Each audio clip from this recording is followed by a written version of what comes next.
apart so silently, we fell asleep. I still notice the rift between us. A little friction was enough to cause a spark.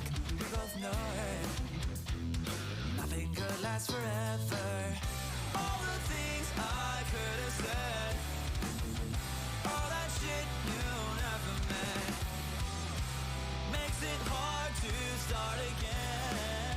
But if it's all wrong, a chance to become stronger.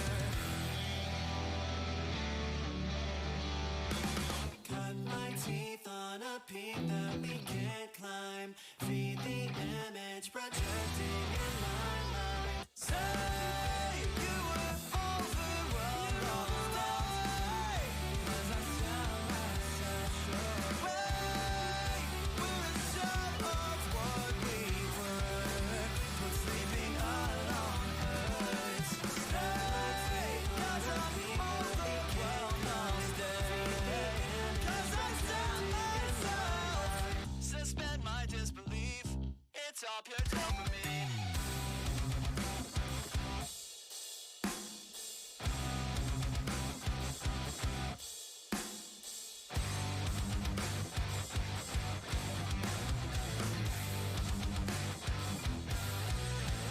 Suspend my disbelief. It's all pure dopamine. 'Cause it's prime. Can't you see that it's time to make a fight? All the things I could have said, all that shit you'll never been, makes it hard to start again. But if it's all wrong, a chance to become stronger. Say you were overwhelmed all the day. 'Cause I tell myself sure. Wait, we're a shell of what we were. But sleeping alone hurts. Stay, 'cause I'm overwhelmed all day. 'Cause I tell myself sure. We're all the same, we crave connection, even though we grow apart. There's no room for this passive-aggressive run if we both need to grow past it.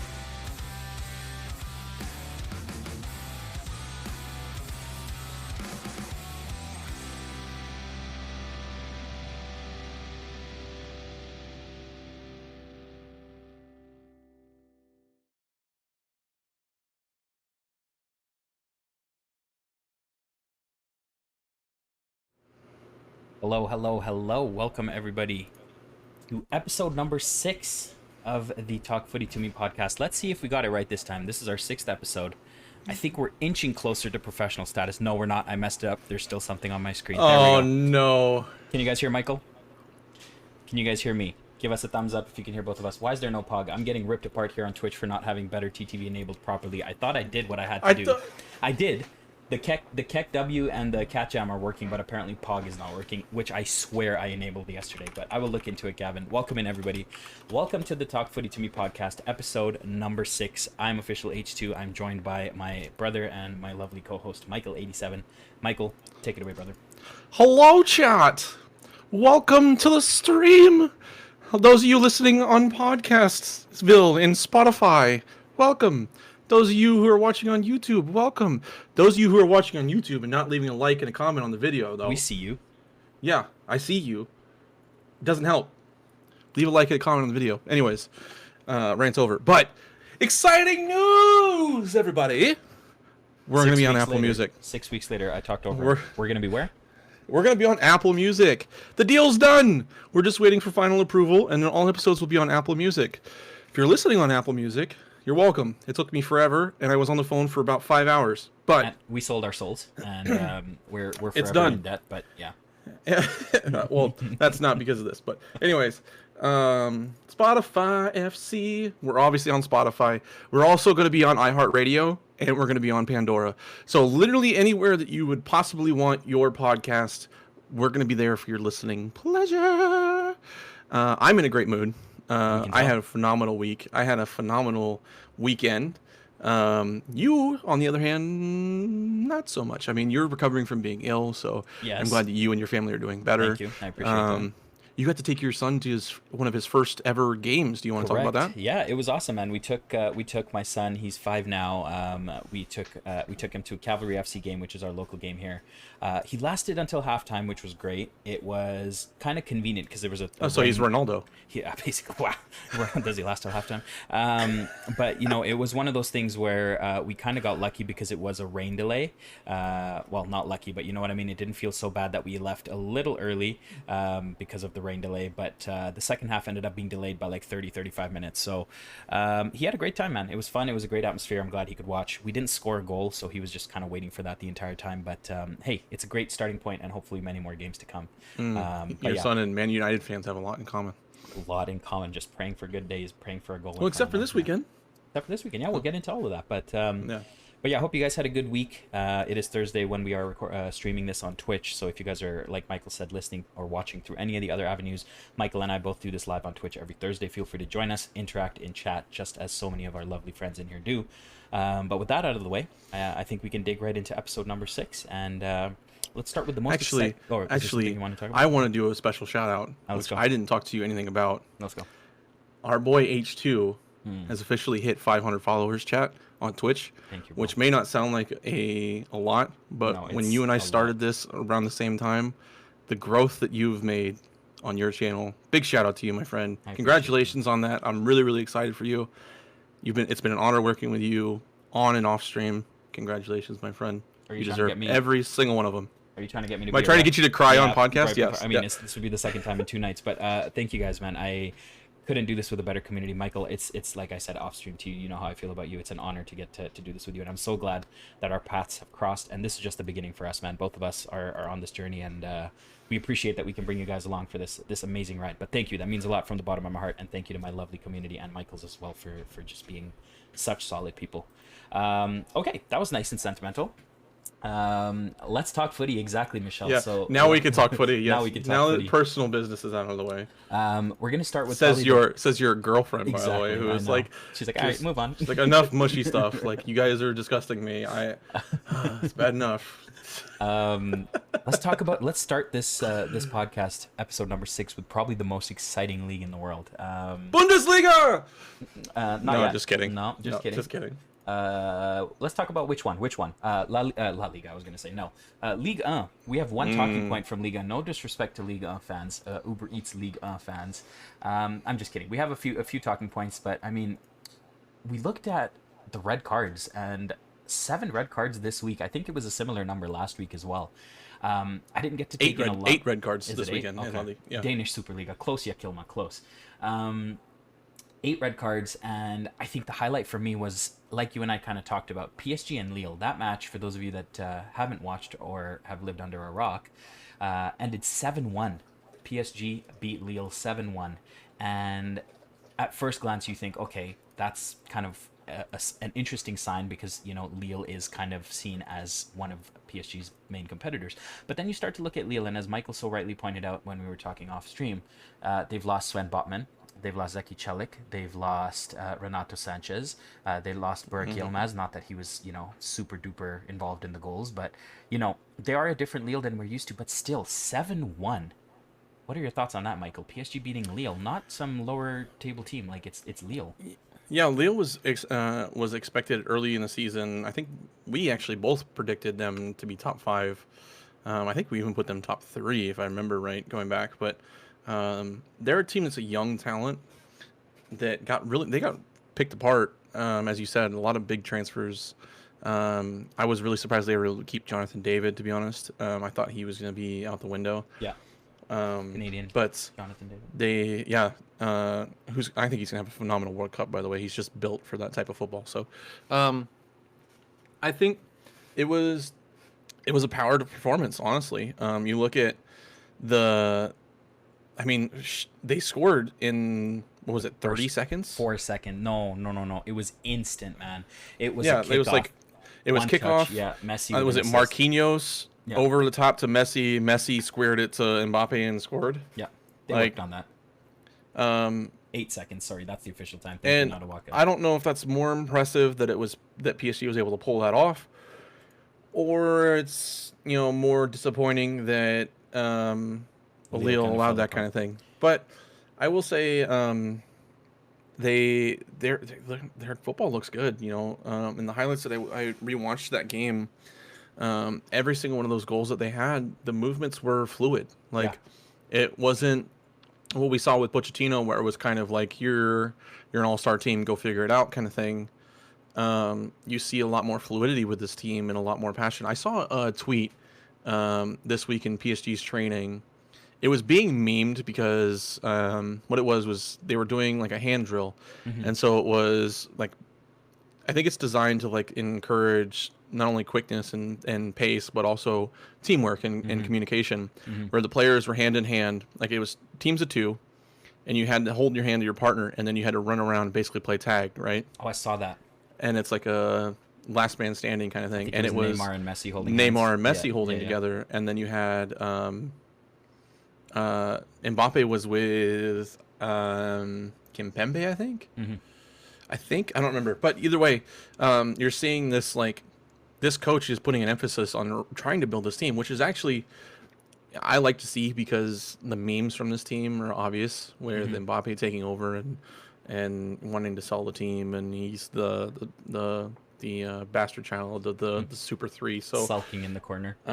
But this team looks good. Sergio Ramos at the back looks great. He looks healthy. He looks fit and ready to play. I think he looks almost like he's 31 again. But he's also playing in the Farmers League. So once they hit the Champions League, that'll be interesting to see. But that team, it looks fluid. Like, they have a purpose every time they touch the ball now, and it's not just Mbappe's trying to beat people, Neymar's trying to beat people, Messi's trying to go on one of his runs. They look like a team, which is kind of what that team was missing, in my opinion. I don't know if you have any thoughts on it. Yeah, no, for sure. Speaking of, the manager and the style, some good points made here in chat on Twitch here. So, of course, Christophe Gaultier was the former Lille manager a couple of years ago when he won them that title. Then, of course, he moved to Nice before going to PSG. But, he is a phenomenal coach. And like you said, that difference between the way we see this team playing versus the team under Pochettino is clearly evident. Also, not a walkout here in our channel makes a good point. 17 goals scored in 3 games. Like you said, Michael, they look fluid. They look good. Speaking about plus 14 goal differential. So they're defending as well. They're defending very well. And like you said, I just wanted to touch on this. Sergio Ramos, of course, like you said, he looks like he's 31 again. He's 36 in real life. We're seeing these center backs who can play at a very high level until they're older. Thiago Silva, Sergio Ramos, these kind of guys. But on the opposite end, it was interesting to see Jose Font, a name that quite a few of us remember from Southampton. He is granted a couple of years older than Sergio Ramos, 38 years old. 50? Yeah, 50. Yeah, 50. But 38 years old, and right around that age that these other guys are. But you could see the difference in quality. Like, they went right for him in that first goal. So it's just interesting that, we take for granted that, a center back can play till they're older. But no, Sergio Ramos, Thiago Silva, these guys are special that they can do it at this level, because we see similar age center backs maybe struggling a little. Final thing I wanted to touch on with this game, Young Gibbard in chat says the kickoff routine, and I've seen this all over TikTok and online. The kickoff routine is used by every team in the world. It was started by Bournemouth last season. If you guys saw that TikTok that Bournemouth released, they said we tried this kickoff routine, and then they just had like 7 different clips of other teams trying that kickoff routine, and it looked eerily similar to what PSG did. That's the best form of flattery is imitation. It is what it is. I mean, but you still have to execute it. Exactly. And the other team has to either mess up or you have to be that good at execution. So exactly. like I said, I don't know if it's if that's a good shout for PSG or a bad shout at Lille. But if you still take that goal away, that's still 6-1. One of six, yeah. So Yeah. I will say Jonathan Bamba's goal was really, really spectacular. He's another player who probably will be out of Lille in a couple months, if not by the end of this year. But I don't want to push the panic button on Lille yet because they're only 3 games in France. So, I mean, they've won, drawn, and lost in their 3 games so far. So, one of which is to PSG. So, I don't want to write them off yet. I still think that they have the team that can push for top 5. But this has got to be. Rebuild. And they were at home, by the way, too. Yeah, so that was the interesting thing. It might be a rebuild coming up for Lille. But when we look, yeah. I would like to see this game again if they didn't score that first-minute goal. How that changes things, because I wonder how much that took the wind out of your sails. I like agree. You come out there, you're hyped up, you're at home, you're in front of your crowd, you're playing these giants, and then you get scored on 30 seconds in the match. How much does that just drain you? And now you're playing catch up from 30 seconds into the game. So let's be interesting to see them again. Let's be real. In the French league, the other 19 teams that aren't PSG circle the PSG matches on their calendar. This is the match that you look forward to. This is the match that you want to test yourself against the caliber of team that PSG is and what they've done in France over the last however many years. So, like you said, I think that instant kind of goal deflated them very much. But looking at the table, it's only 3 matches here. PSG first place, and then Lens in second place on 7 points. Marseille in third. They've made some decent signings as well. Of course, Alexis Sanchez going over there, and a few other people. And then Lyon in fourth. Speaking of Lyon, Mr. Lacazette, we were just talking about that. He's 2 for 2 with Lyon. How are you feeling about his return? I think it's a good fit for him. I mean, I think he was there before, right? He was there before Arsenal, and he was banging goals there. So yeah, I'm pretty sure he's there. Is he close to their leading goal scorer or something? I might be wrong, one of. But he's one of. Yeah, he's still touted as like a club legend there. So. I'm excited for him because I think it'd be good for him to possibly get. I think his form there could possibly get him back into the French team, which is what I think he wants to do. Yeah. Playing in France, playing for a French team, and doing well. So, I would say it also his transfer makes sense because the way Arsenal plays with if you watch how they've integrated Gabriel Jesus, and one of the reasons Gabriel Jesus has been such a success at Arsenal is the way they play. Lacazette isn't that type of player. He's more of like a finisher. He's a finisher, and he's decent at passing. He's not really somebody who's going to barn burn anymore. He's not the guy that had the Olympic sprint speed like he was in his mid-20s. So, whereas Lyon is a team that's kind of built around him and needs somebody just to put in the back of the net. So I think it's a good move for both parties, but. For me, with Lyon, the more impressive thing is Tete has 4 goals now in the last 2 games. Correct. From a wingback position. So phenomenal player. That's going to be somebody to keep an eye on if he can keep up at this pace. I think he also has 2 assists in 3 games. Very involved. He won the penalty as well, I think, for in the first match against Ajaccio, and he's only 22. Yeah. So I mean. That's a scary team if they can stick with this cohesion. And Tagliafico getting on the score sheet as well from the left back position. So it'd be very, very interesting. I don't remember who their draw was with. Who was it in the league? I thought they had the 1 game postponed. They beat Ajaccio 2-1, and then they had the. Oh yeah, they're only on 2 games. Yeah, and then 4-1 against Troyes. So. True. They have a good couple games too before they face any opponent that really would scare them. So if they get on a good run, so something to watch out for too. Young Gilbert says very rightly here. Lucas Paqueta, we were just talking about this. He's being touted by West Ham. Phenomenal player for Lyon, and it will be interesting to see. I saw he was linked to a couple teams too. So very true. And given his performances and that team's performance, I don't doubt it. So true, and he's one of those type of players that if he leaves, that's a big hole in that team. It is. He's kind of the heartbeat of that midfield. And Houssem Aouar as well. I've seen his name linked with quite a few clubs. We see it every summer. Not sure if anything happens there, but an interesting time for them.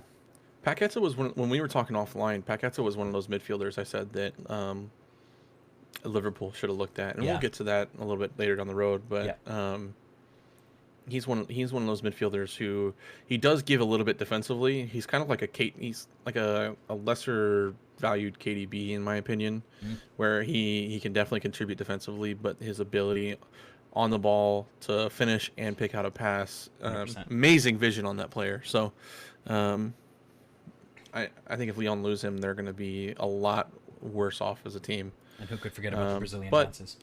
Probably good money for them, and the French league struggles for money outside of PSG. So we'll see. We'll see. But yeah, I think that was kind of a quick overview of the Uber Eats League. Of course, there could be more that we talk about, but these are kind of the main talking points because we try to go through all the leagues as well and discuss kind of a special panel type of thing. So I think that was good for League. Is there anything else you want to add for that league, Michael, or can we move on to the next league? No, like you said though, when we started 7 red cards in this week, and I think there was 5 last week. Yeah. You're starting to see a little bit more physicality out of France, and that's interesting to keep an eye on because I know that PSG was constantly touted as playing in a farmers league, and that's why they always struggle in the UCL. And I mean, I completely agree with that sentiment. But if they're going to start throwing red cards around, one, you got to look after injuries, and then 2, you got to look at these players being able to stay fit because the French league is very, very weird. It's not like England or Germany or even Italy where there's like 3 or 4 cups going on throughout the year, and they constantly have to play Wednesday, Tuesday kind of matches. Yeah. So if you're not in European competition, you only play 1 match a week, and that's it. And so even for these clubs in European competition, you're playing 2 games 1 week, and then you have some farmers league team in your off weekend. So they have a lot of ability to stay fresh and refresh.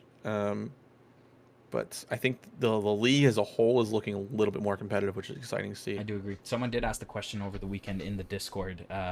Is it that the league is getting more physical / more rash challenges, or is it just poor refereeing as well? Something to keep an eye on with that league. Well, I hope it's not because I think there's 4 French officials going to the World Cup, if I remember right. So exactly. So yeah, cool. Okay, a nice little recap on Ligue 1. Let us move on to the second league of today that we want to discuss, and that is over in sunny Spain, La Liga. 7 red cards in Liga. I raise you 1, or 8. You said 8 red cards in La Liga as well this weekend. So a pretty spicy weekend for disciplinary issues. We had Espanyol and Vallecano get red cards in their game. Sevilla and Valladolid get red cards in their game. Cadiz get a red card against Osasuna. Atletico Madrid get that red card against Villarreal, and Almeria get a red card against Elche. And finally, Getafe against Girona, or Girona, however you want to call it. I'm sorry if I mispronounced. But yeah, lots of red cards sprinkled through that league. Our main talking points for that were Real Madrid wins again. They're looking like Real Madrid. I mean, we will get into the Ballon d'Or ceremony later, but we saw with the individual awards today on the men's side of the game, Real Madrid reigns supreme again, of course, naturally. Barcelona off the mark, though. 4-1. Lewandowski scores his first goal. I think it was like 45 seconds in. Gets himself off the mark in La Liga. I know a bunch of people were waiting to see how he fits in. You and I were talking. It wasn't really... it was kind of an underwhelming goal. Yeah, I mean, it's Lewandowski's style of That's goals. how he does it. He just shows like up. He's not the kind of player who's going to go out there and I got a random video playing all of a sudden. Sorry. He's not the type of player who's going to go out there and create a ton of goals by himself. He's not a backline beater. You know what I mean? And he's somebody that is going to be in the right place at the right time, and he's going to put it home every time. So that's what they need from him. And I think Barcelona hasn't had that in a long time, since Suarez. Yeah.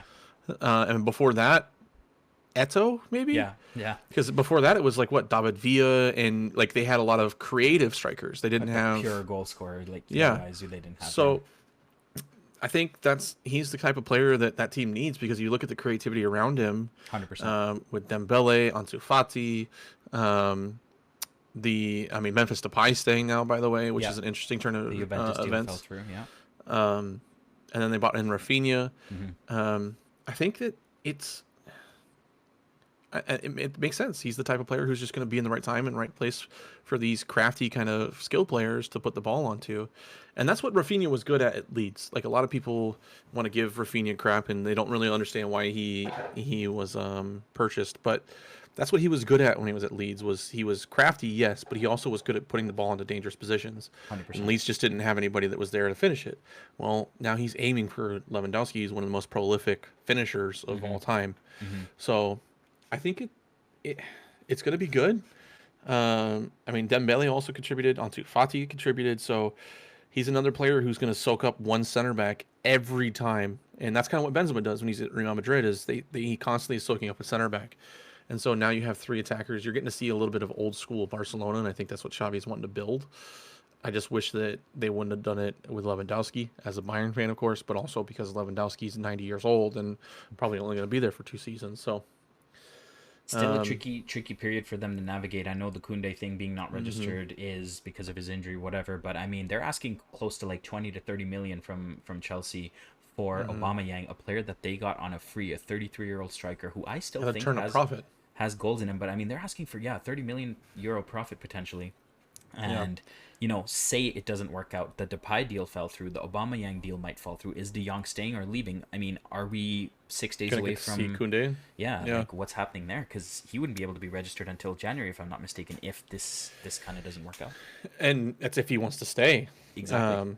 I mean, they purchased him, so they do own the rights to him. So even if they can't register him, he still is there. But I mean, does he want to stay there, or do they have to then sell him at a loss? So that'll be interesting. But it's going to be interesting, that team. I mean, and they beat a good Sociedad team too. I do want to mention that they didn't like walk out of there with an easy victory over an easier opponent like they did the week before. But I mean, that's a hard Sociedad team to beat. They're a good quality team. So and on the road. So actually, before they struggled the first week, they struggled against Vallecano. I remember that because Falcao almost scored at the end. So this was Barca's first victory of the season. And yeah, Sociedad is a good team. So it's interesting. They rebounded well from that sluggish first week. And like you said, I think Xavi has this clear idea of what he wants to build at the club. It's just like Nadawak out here in chat says, it's kind of a mess with which we've been talking about all summer, in terms of what the hell they're doing with player transfers and stuff like that. Real Madrid comfy, 4-1 I believe was the score in their game against it was a Celta Vigo. Yes, Iago Aspas I think had a penalty, didn't he? Yeah, he did. Benzema scores, Vinicius Jr. Luka Modric, by the way, absolutely dropped his defender, cut in, and beautiful goal. If you guys have not seen that, please watch. Yes. And then a player that you and I both very much enjoy, Valverde, popping up in the 66th minute. How old is Luka Modric, dude? Timeless. Like Ciro Immortale in Italy. These two are just timeless. I saw a meme of him with because Casemiro's left and Toni Kroos has been linked with some people, which is really weird. I don't agree with a lot of the links that he has. He was linked with like Union Berlin, but I could see him going back to Germany, but it's not going to be to like a farmers team. Yeah. No, okay, I shouldn't have said that. I like Union Berlin, but anyway. But Michael, no. It was a meme of Modric and like it was like that Ninja Turtles meme where it's like old man and like Master Modric Splinter. And the Kamavinga and Vinny and Touchumane with him. So he's, I mean, the way players are playing until they're like 40, and unless he starts to absolutely decline, the guy has an engine that won't turn off. I think he's still covering the most ground of anybody on that team, which is crazy. And he's scoring these worldies still, It's crazy to think like Modric at Tottenham feels like a lifetime ago. And he's kept up that level of play, if not improved significantly. I mean, he's the only player who's won the Ballon d'Or other than Ronaldo and Messi, which we did talk about in the previous episode, episode number 5. We had a nice debate about the Ballon d'Or and its validity and all of that stuff. But I think the main thing for me, I also want to shout out, is Casemiro leaving Real Madrid is, I think, huge. I don't think they're like, I mean, they're set up for the future. I don't think they will miss him. He is a top DM in the world, if not the best at this time. But I think they're just so well set up for future. Like their contingency planning is phenomenal. But I wanted to shout out this stat, and correct me if I'm wrong, but Casemiro and Toni Kroos have started 9 cup finals together and have never lost a single one, something like that. Correct. What a midfield, man. Yeah, that pairing has never lost a cup final. If they've reached the cup final, they've never lost together. Yeah. So, I think, like you said, I think Real Madrid is comfortable with the position that they're in. Yeah. I mean, they have the most expensive signing of the year thus far in Touchumane still, and they bought him for a reason. And if you look at him and Casemiro side by side, you can kind of see a lot of the same play style. Yeah. I would argue that Touchman is even a little bit more athletic. More physical and athletic. Yeah. So, I mean, granted, I'm not saying that. Don't get me wrong. I'm not saying that he is at Casemiro's level yet, but their play style is very, very similar. In the future, we could see a similar caliber player. Now you pair him with his countryman Kamavinga in the midfield. Silky. The fact that's one thing that we also, as world football fans, need to realize is going to be terrifying in a couple of years. The fact that midfield? You have two, if you want to call them box to box, holding midfielders, defensive, whatever you want to call them. Two of those players are going to be playing side by side for the next. I think they both are on like 6 years, 5-year deals, developing and just building this bond together. Like that French team is going to be a monster in the midfield. So 2 engines. And then I don't know. The team did well to get younger. I mean, they still have Mendy. Ferland Mendy is still, in my opinion, one of the better left backs in the world. He doesn't get the credit he deserves. He does not get credit. Yeah. And there's a reason he pushed Marcelo out of that team, not just because Marcelo's getting old, but because Marcelo can still ball. But he's just, in my opinion, he is one of the better left backs in the world. Carvajal's still there. He's starting to show his age a little bit. I would also say him and Jordi Alba, they're starting to show their age a little bit this season. So I do think they're going to need some love at right back eventually. I don't think that they originally brought in Antonio Rudiger for him, and they went to a 3 at the back with like a 2 wing back kind of situation with Lucas Vacas. So I don't know if that's their long term or if they need to bring in a right back. But I respect Real Madrid for what they've done so far. The interesting thing to me is that they're moving Valverde to right wing. Right wing. Instead of like where, in my opinion, I think he was more of a central midfielder, and I thought the 3 of them in the midfield would have been good. But Luka. I also could see I was gonna say Luka. I could see their reasoning to, like, Valverde is a good enough player. You want him on the field, but who do you take off for him? So interesting. They have one of the best problems in the world you could have, where they just have too much talent to get them on the field at the same time. So phenomenal recruitment from them. That being said, Real Madrid's not in first place in La Liga. True. Technically. Shout out Villarreal. Young Gibbert says here, maybe eventually moving Valverde to right back. I could see that. He has a lot of work rate. I don't know if he's physical enough, but I mean, no, he might be physical enough, but I just don't know if he's an out and out. I think he's too creative offensively to want to put him in a defensive role. Maybe, but that is a decent shout. You know, it could be something. He technically played right wing back in the Champions League final, and he was good. So he was very good. In my opinion, I think Militao is the better option to move to right back. I think you can groom him to be. My stance has always been, as coaches, you want to build from the back. So a lot of the times, coaches find it easier to turn defensive players into offensive players than vice versa. 100%. Because it's easier to teach players where to put the ball and how to make good crosses. Especially when you have quality finishers like Benzema. You just put it in a 10-yard radius of him, and he's going to score. But I can't teach a striker how to read defensive play. So, very good point. I think Militao might eventually go out there. But that's, I mean, again, just huge respect for Real Madrid. They've shown again why they're one of the best clubs in the world. So. Very good point. For me, a couple of other names I want to shout out. Shout out to Rayo Vallecano. They get a 2-0 win against Espanyol. Like I said, they did phenomenally to hold Barcelona to a 0-0 in the first week at the Camp Nou, or should I say the Spotify Stadium, or whatever you want to call it. But I mean, Falcao plays on that team. You guys know, if you know me, I was a huge fan of Falcao growing up. I have his Atletico Madrid jersey. He almost scored against Barcelona, but yeah, Vallecano did well to beat Espanyol 2-0. And shout out to Villarreal, man. They beat Atletico Madrid 2-0. That red card from Atletico didn't happen until like the 94th minute, so it's not like that changed the game. I think it was Pino who scored. It was a silly red card, too.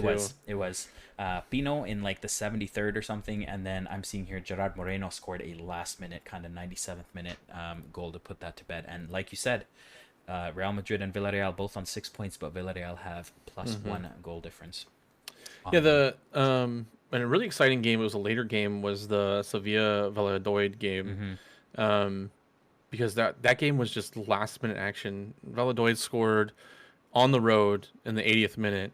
By the way, shout out to mysterykits.com, because I got a Valladolid kit from them. So shout out to mysterykits.com. Sponsor the podcast, please. Yeah, hashtag sponsor us, please. Hashtag give us a discount. Hashtag please. Give us cheaper lifetime to the NA. Mm-hmm. Anyway, That game was chippy. Like it was, there was a lot of good scoring chances back and forth. It wasn't a total domination to hashtag ad. Yeah. Hashtag ad. Yeah. There wasn't a total domination from Sevilla like you would expect, and they're missing Kunde in that back line. Yeah, they are. And they didn't Diego really Carlos. get. They didn't really get a whole lot better. You can tell that back line is hurting. Yep. But that was a back and forth game. Sevilla definitely had the better first half, as you'd expect a home team too.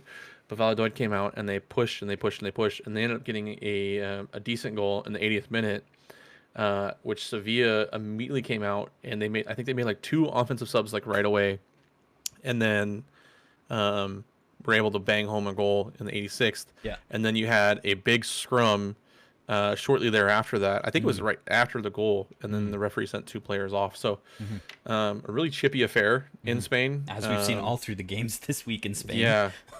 But, and again, I hope that's not a standard, because I think there's a couple Spanish referees going to the World Cup as well, as you would expect. Maybe they're getting all the red cards leagues, out so. early in these leagues, but who knows, man.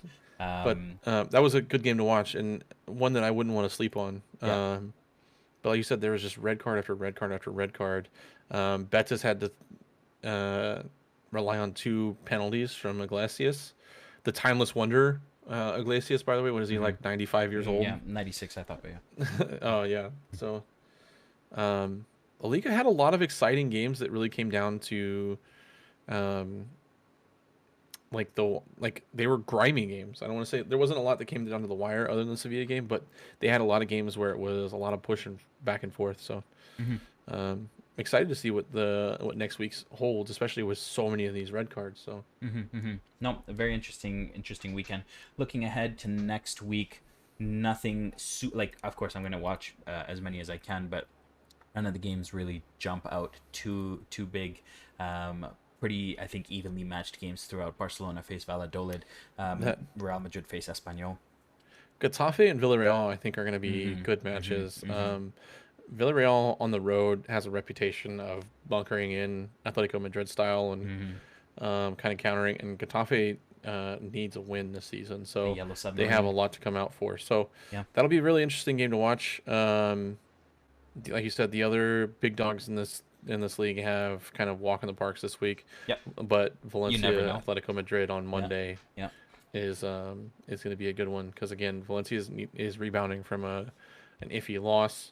Madrid again, an agonizing defeat and a red card. So be interesting. I think that's going to be the game to watch probably this week. Very much. Yeah. So a good wrap up of La Liga. And now let's move on to the best league in the world, according to one person here. I'm just kidding. The Bundesliga. It is time to head over to Germany. And how do we want to start this, man? I know you probably want to start with Bayern's narrow win against Bochum. How many did they score? It was more than 5. How many? It was 6. It was more than 6. It was. How many? It was 7. It was 7. Touchdown, Bayern! I mean, those of you who don't know what touchdown is, that's 6 points plus an extra point is 7 points in American football. Yeah. Hashtag and egg. But touchdown, Bayern, man. Like, what do you say? Like, you just know it's gonna happen, and then every time it happens, you're just staring at them, wondering how they're so well oiled, how they're so fluid, how they're so just together. That team doesn't stop. That I will say, and somebody asked me, LeBron James, not 4, not 5, but shout out your kill, man. I was very honest with a lot of people that were asking me about this, because I did watch this game. Obviously, Bayern being one of my favorite teams, my favorite team, but it's Bochum. Like, I think they're the poorest team in the league. Their stadium houses, I think, like 18,000 or something like that. It's a small club, small finances, playing against arguably one of the richest clubs in the world outside of PSG and Man City. So, and Newcastle, I guess now. So, I take it with a grain of salt. But that being said, it is still a professional match against a team who deserves to be in the Bundesliga. It's 7, you know what I mean? So I mean, like, from kickoff, like you said, everybody looked Good. And again, this is a team now that has a lot of fluidity up front for me. Sadio Mane with, again, another masterclass performance on why um, he deserves to be one of the best players in the world. And if he continues with this run of form, by the way, until the votes are finished for Ballon d'Or, I think we need to start looking at him as a possible Ballon d'Or candidate. I know Benzema. I personally still have Benzema up there. Of course. But Mane's one of Sadio those guys, Mane won 4 trophies last season. Thank you. One African Footballer of the Year, is the heartbeat of Senegal. And without getting into Liverpool, and like I'm not trying to bring any conversations of the two in, but I mean, we're seeing it a little bit with Liverpool in a way. I'm not blaming it on that. I know Liverpool have a ton of injuries. I know that things haven't gone their way to start the season, but there's no denying that it is clear that Sadio Mane is no longer at Liverpool. Not saying he was the only kind of driver. I need to be careful here with what I'm saying, but I'm just saying it's evident that, he's not there anymore. Yeah, I agree with you 100%. I don't think he's the driver, the fault, or no. And again, I'm not going to say that he's the reason Bayern's doing really Never. well. Yeah. But it draws into question that Liverpool fans are going to have one of two reactions. Mane does really well at Bayern. They're going to go, oh, look, this is what we lost. Bayern does really poorly at Bayern. Or excuse me, Mane does really poorly at Bayern. And Liverpool fans go, yeah, this is why we got rid of him. He's trash. Yeah. So there's no middle ground with that fan base. And that's another reason why Liverpool was never going to sit well with me. But in terms of Mane, he's brought that fluidity that I was told you guys at the beginning of the season. Everybody thought I was on crack when I said this team might be better without Lewandowski because of how fluid this up front can be. You're seeing it now with Leroy Sané in the team. Kingsley Coman got a shot this time instead of Gnabry. Mane up front in the middle. Then you have Musiala and Muller behind him. It's just this creative movement up front where you never know where the run's coming from. You never know where the pass is going to. Yeah. It's so scary. And then it's you got havoc. Now you have Matthias de Ligt, who has 2 goals on the season. Yeah, you have Matthias de Ligt attacking the ball on center on set pieces. How do you stop this team? You don't. And then how do you break this team down? You don't. So I don't.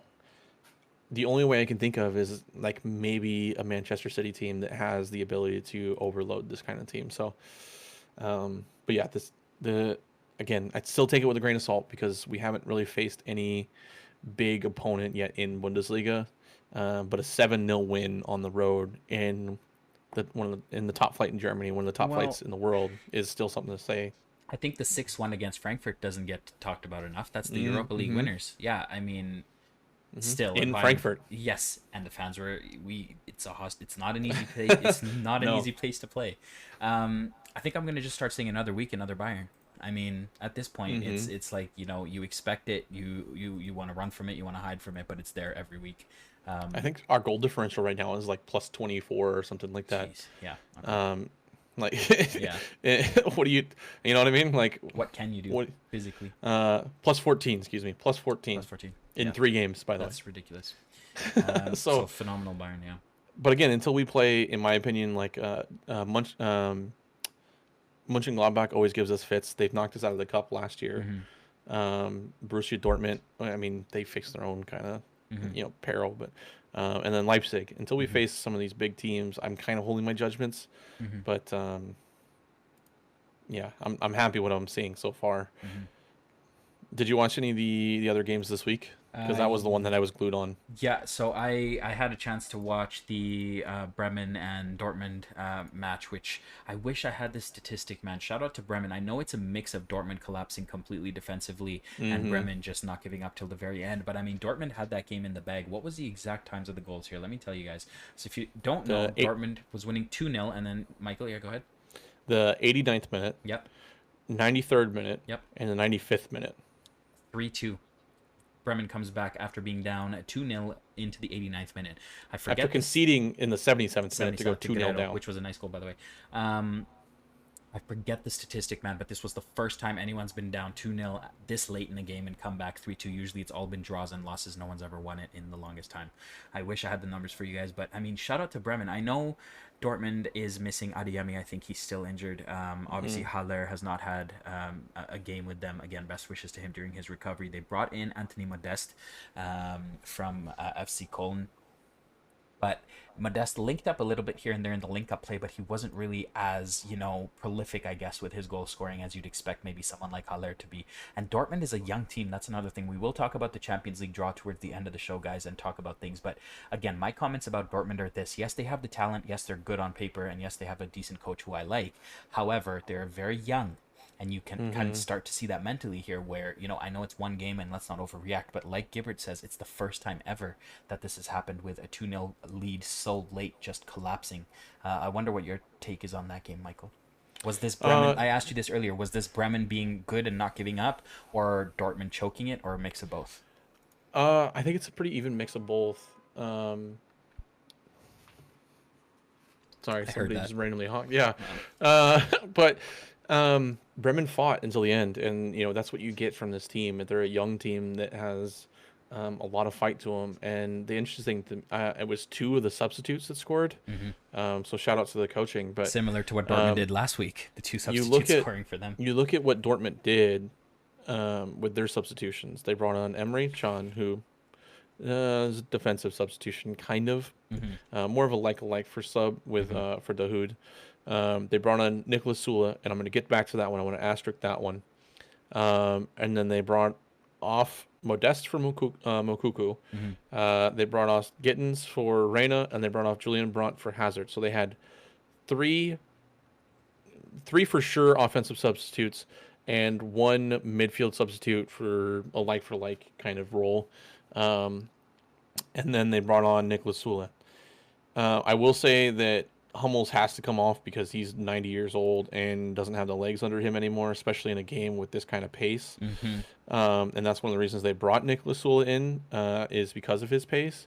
But I don't know if he doesn't have a lot of experience with Schlotterbeck yet. I don't know if he is not comfortable playing on the right, which would be weird because he definitely played a lot of time there for us at Bayern. But he cost Bremen 2 of those goals flat out, one of which he was completely out of position. He kind of half-assed his run on the way back, and the ball, the ended up being the game-winning goal, went right around him, and Schlotterbeck had to come across and try to get to it, and he just couldn't close the guy down fast enough.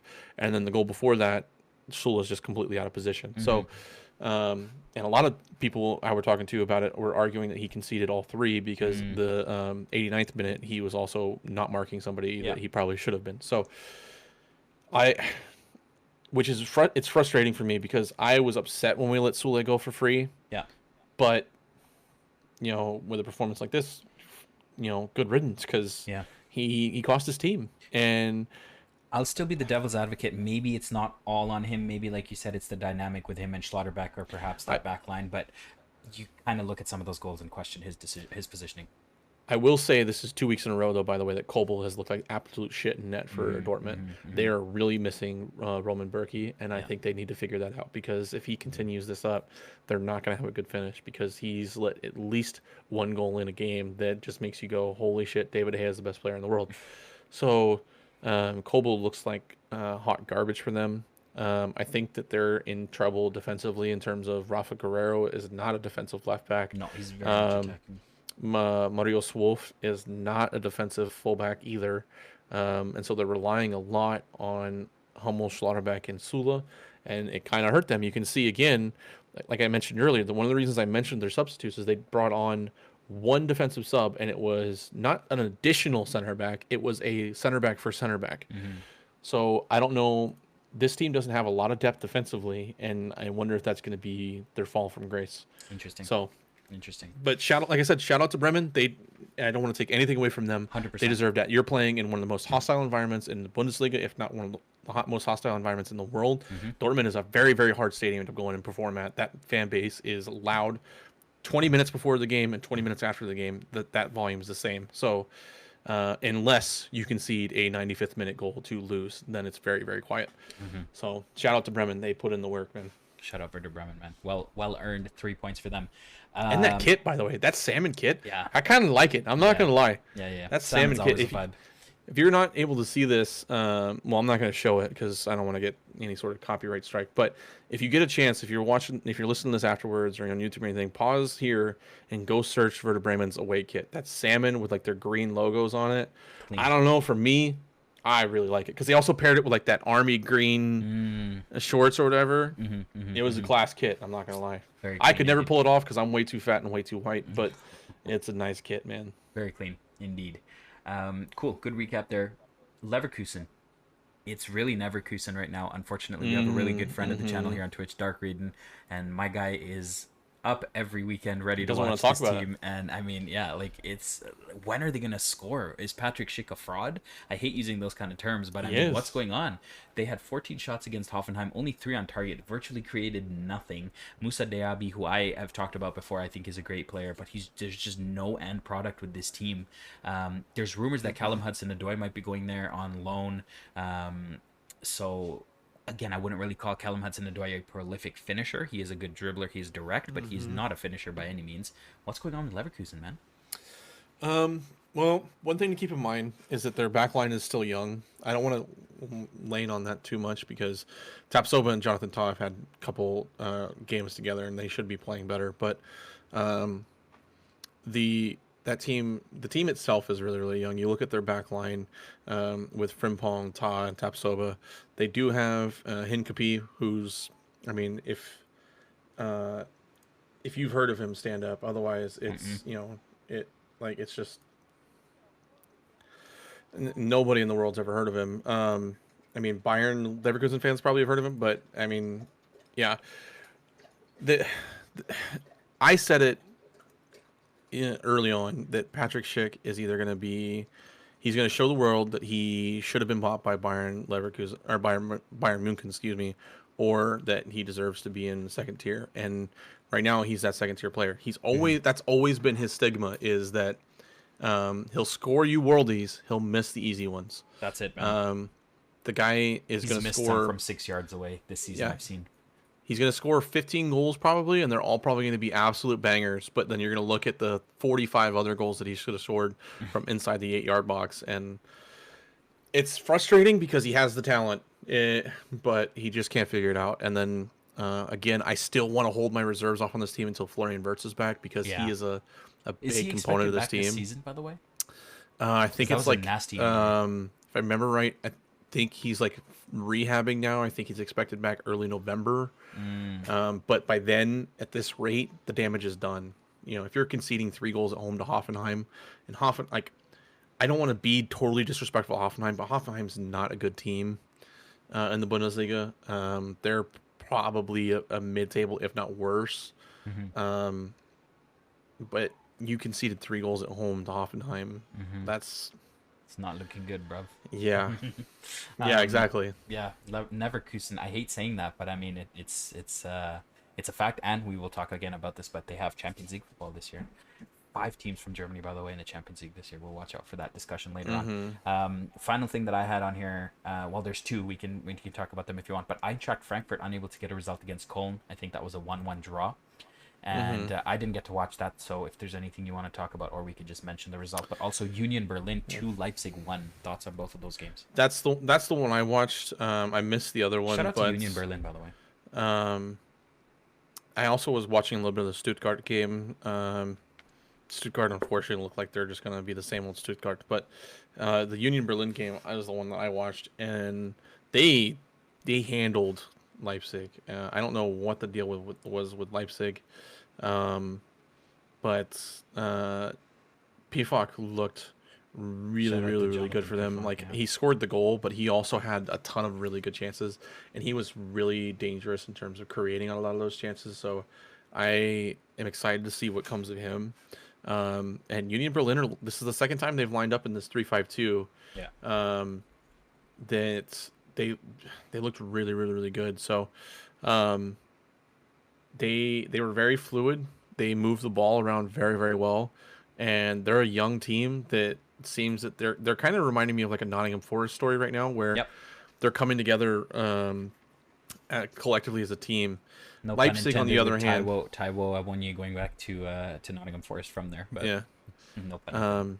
Leipzig on the other hand, sorry. Leipzig on the other hand, just they looked all kind of sorts, like they just didn't know what their identity was this game, which was annoying because the last game that they played was really, it was a amazing performance. But with Nkunku and Timo Werner up front, I was expecting more, and I got less.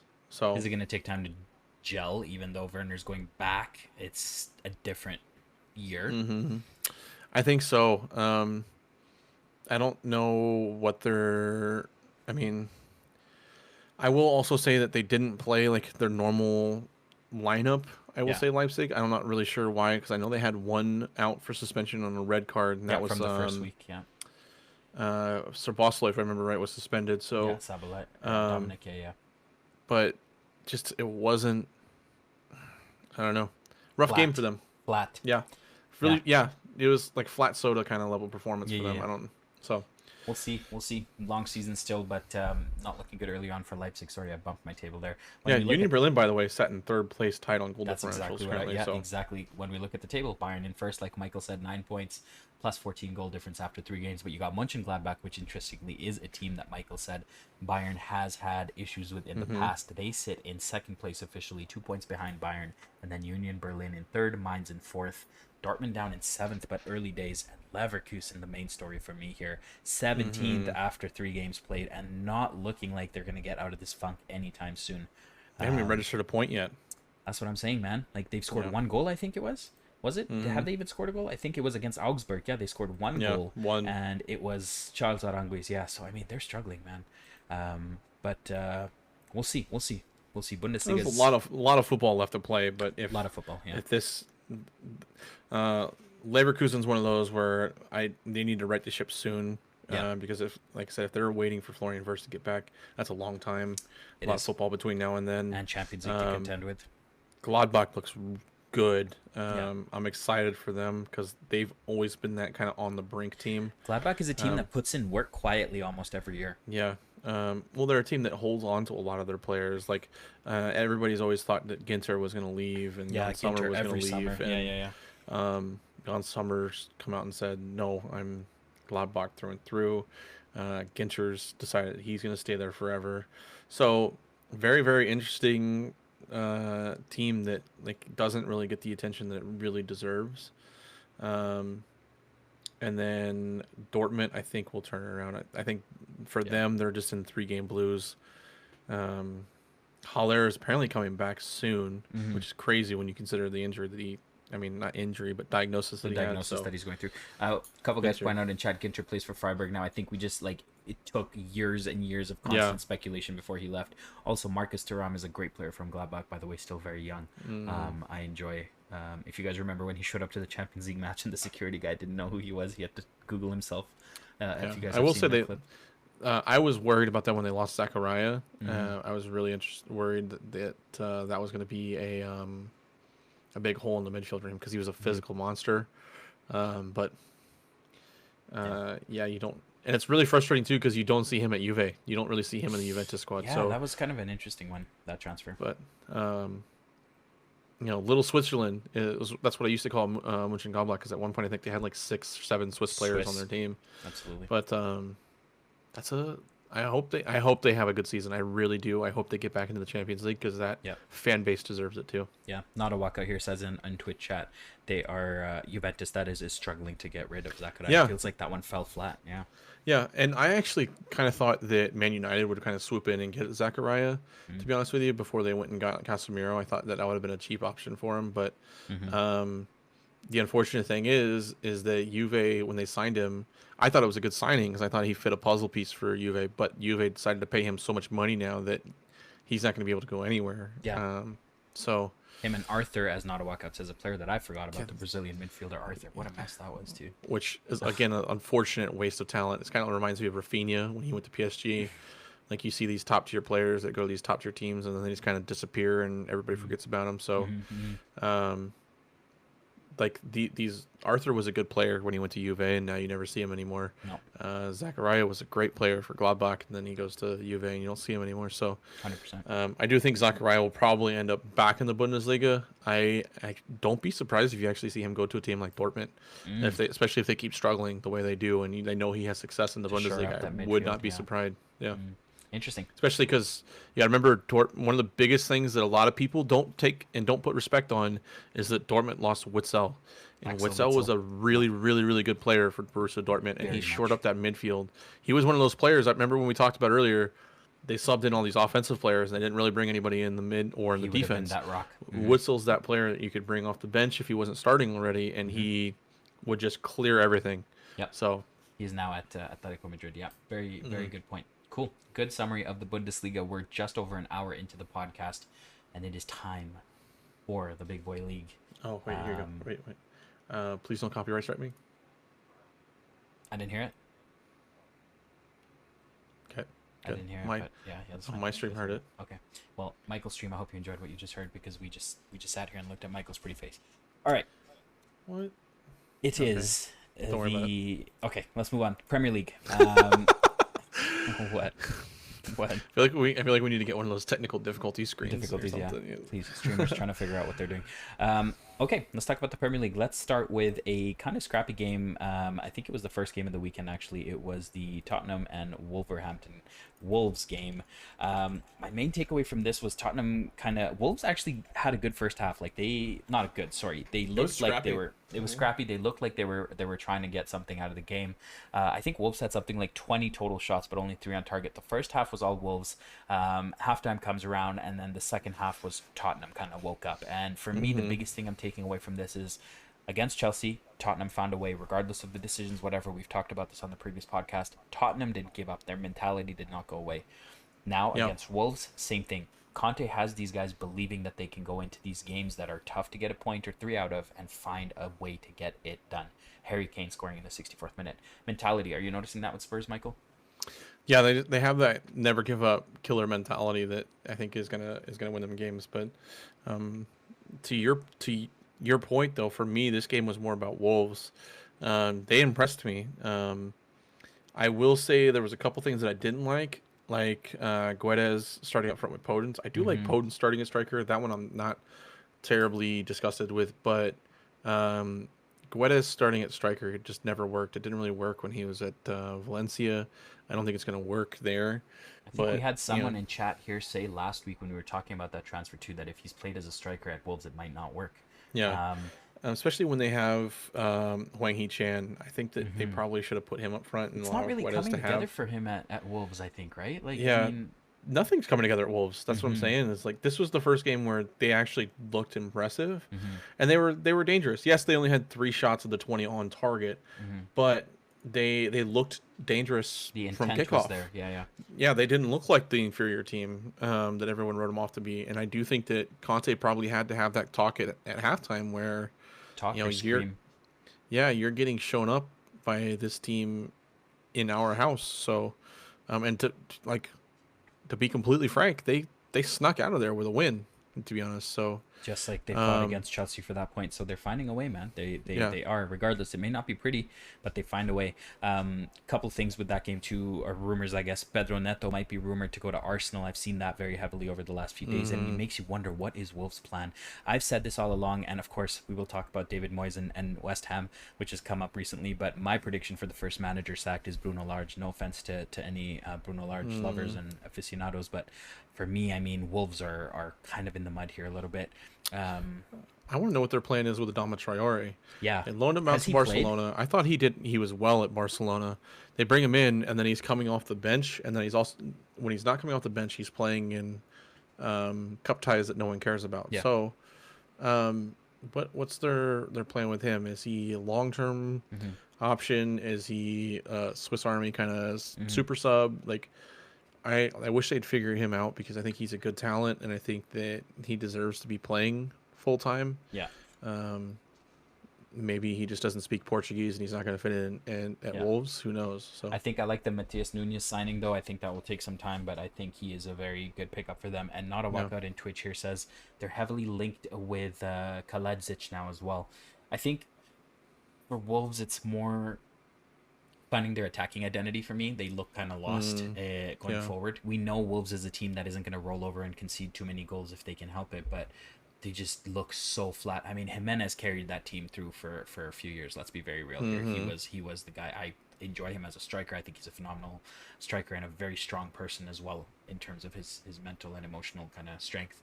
But there's nothing that I see from Wolves that makes me think this guy's dangerous. I thought Podence and Neto kind of interchanging up front would be dangerous, like kind of tricky, two little like agile players that are all over the place, but it's kind of falling flat. Yeah, like you said, Hwang Hee-chan hasn't really shown up yet, and I think he was high potential but low delivery so far. Yeah. And that's why I was interested with the Podence, or not with the Podence, but the Guedes deal, the Guedes deal, because I thought that he, on the left-hand side, Hwang Hee-chan usually playing on the left-hand side of a two-striker formation as is, and that's what Wolves wants to run. Yeah. I thought that made total sense, but we haven't really seen that option yet. Yeah. I am in this situation, and by no means am I a professional manager, but what I would run would be Guedes on the left, and then Hwang Hee-chan and Adama Traore up front, with Podence on the right. Yeah. I think that gives you a ton of creativity. You get lethality from all four of those positions. Yeah. And then Adama Traore being physical and pacey, Hwang Hee-chan being a little bit bigger, a little bit more of a target. I think that gives you a ton of options. And if they're going to keep a lot of the pieces that they have, such as Neves and Mourinho, I think that they need to take advantage of the fact that they have good holding type midfielders that can pick a pass, and then let the creativity players up front do their thing. So, but they're also like, they have no back line, which is the big thing that we need to cover as well. They have no back line whatsoever. It's interesting you say that, because obviously we know Connor Cody has left. He was kind of their leader in the back. Not a walkout here in chat says, even though Nathan Collins was at fault for the Kane goal, he was pretty good the rest of the game. When you look at how they lined up, they had Kilman on the left, Castro on the right, and Collins in the middle. I think that their defense needs a little bit of work. Like Not a Walkout says exactly. Saiss left, so we saw Neto playing almost like that wing back position, which was really odd. And then Ait Nouri on the other side. But Saiss is a big miss. Cody, I still think, some Wolves fans were happy that he left because he didn't fit the system, this or that. But I still think he was a neat defender. So yeah, it's kind of like what are Wolves doing in attack, but also what are Wolves doing in defense? Like it's kind of. And Jose Sa's been hot ass, I will say. This game he was a little bit better. But he's been hot ass in the other two games. So, I mean, he's at fault for their result against Leeds. So, Bully also rumored to leave. Lots of rumors. But again, I mean, they're little Portugal right now. So, and so I mean, you got to kind of keep an eye on what this team is going to turn into. But if they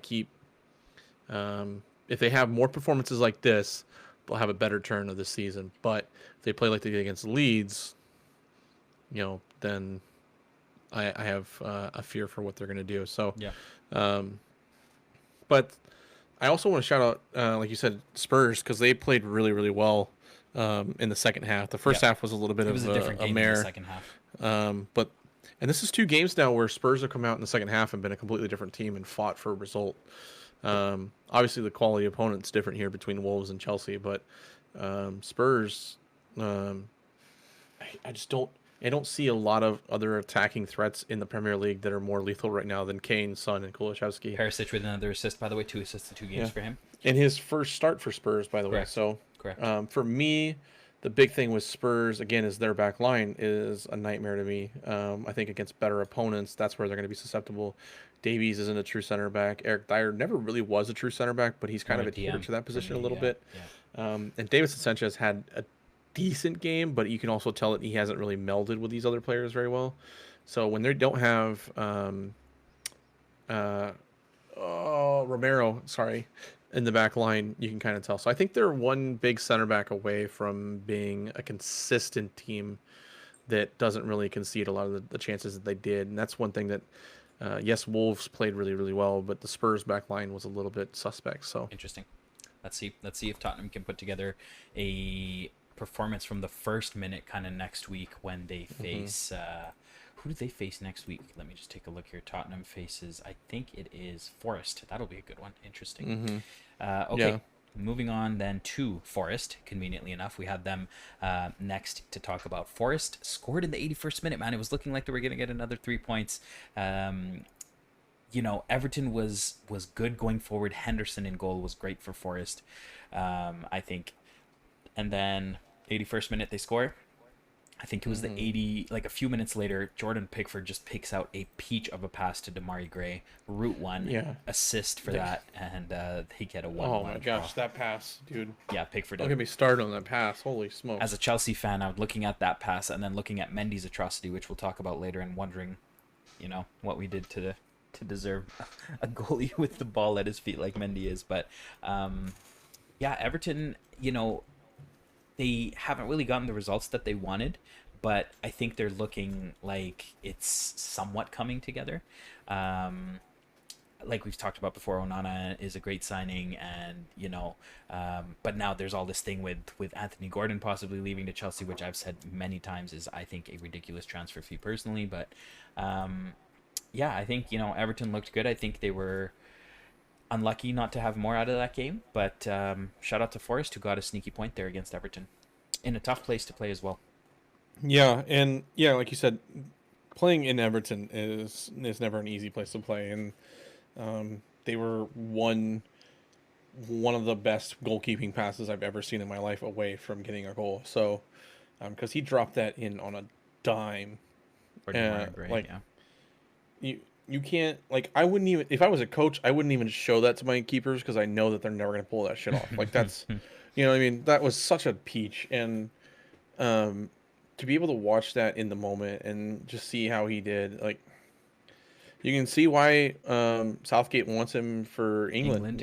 So, but I will also say that Everton can't rely on that shit, because that's not going to happen week in and week out. And the rest of that game, to me, they didn't look confident. And that's the second game in a row now where they didn't look like they knew what their identity was. So, also speaking of Everton, Dele Alli moves to Besiktas, which is, I don't know if it's been official yet, but I think it's like one of those, like, yeah, I wasn't sure. I thought it was official. In the morning it's official.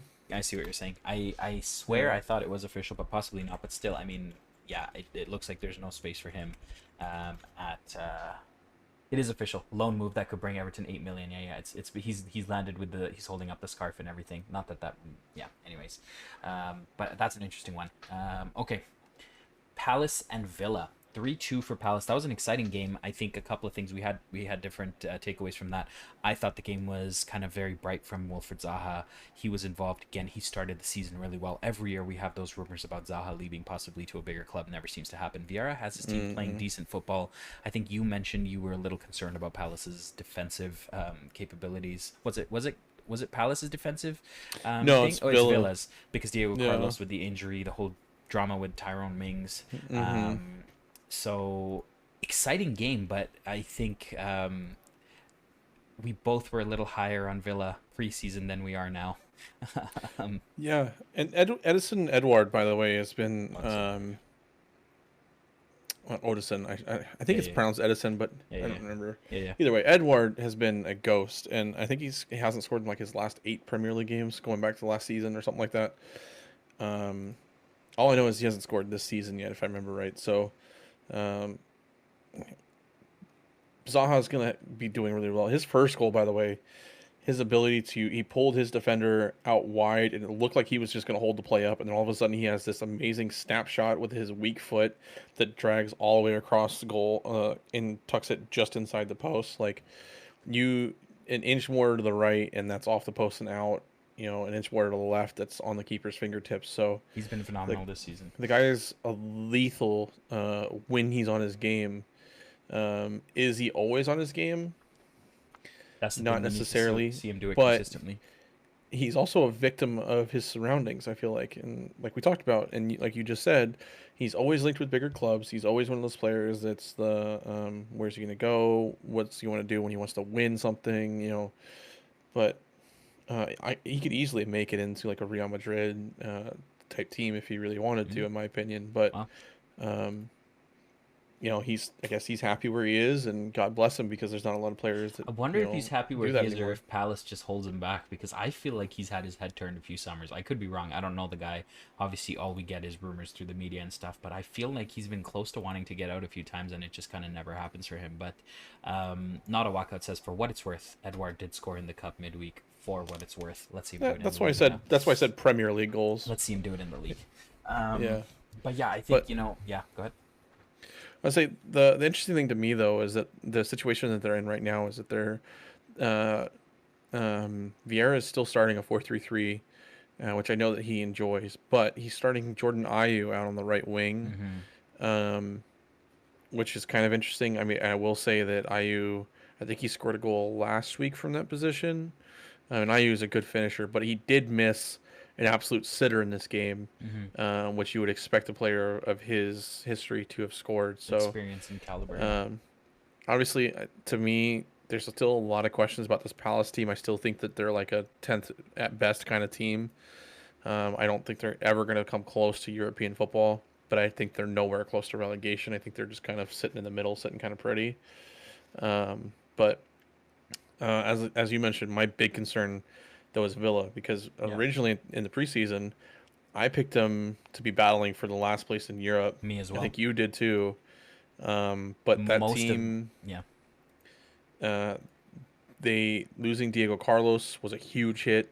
They also couldn't start Coutinho this game because he picked up a knock late last week, and that's always been a concern of his health and fitness. So I will say Ollie Watkins looked dangerous this game.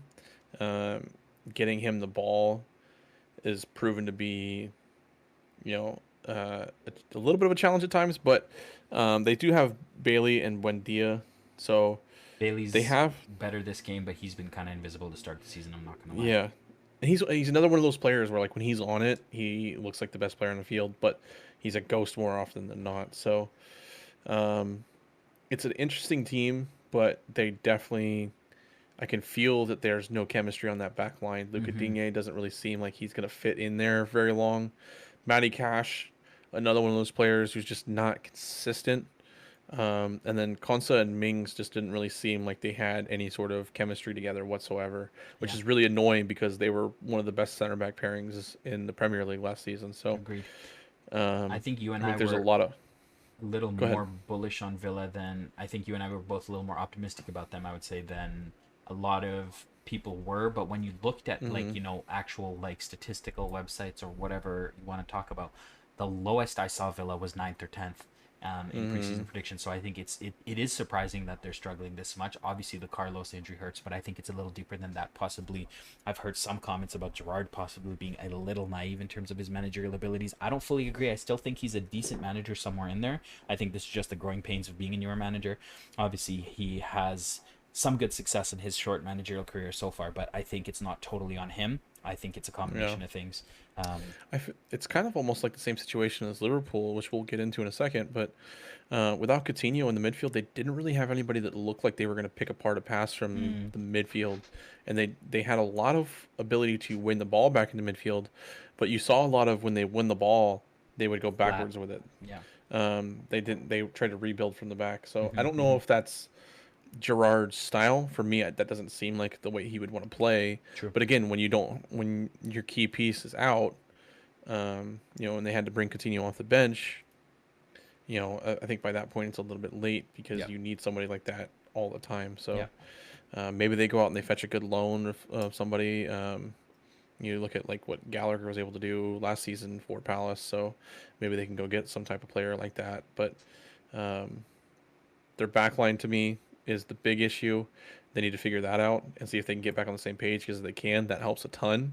But also, I think they need to bring in another piece behind Coutinho. I agree. Some creativity.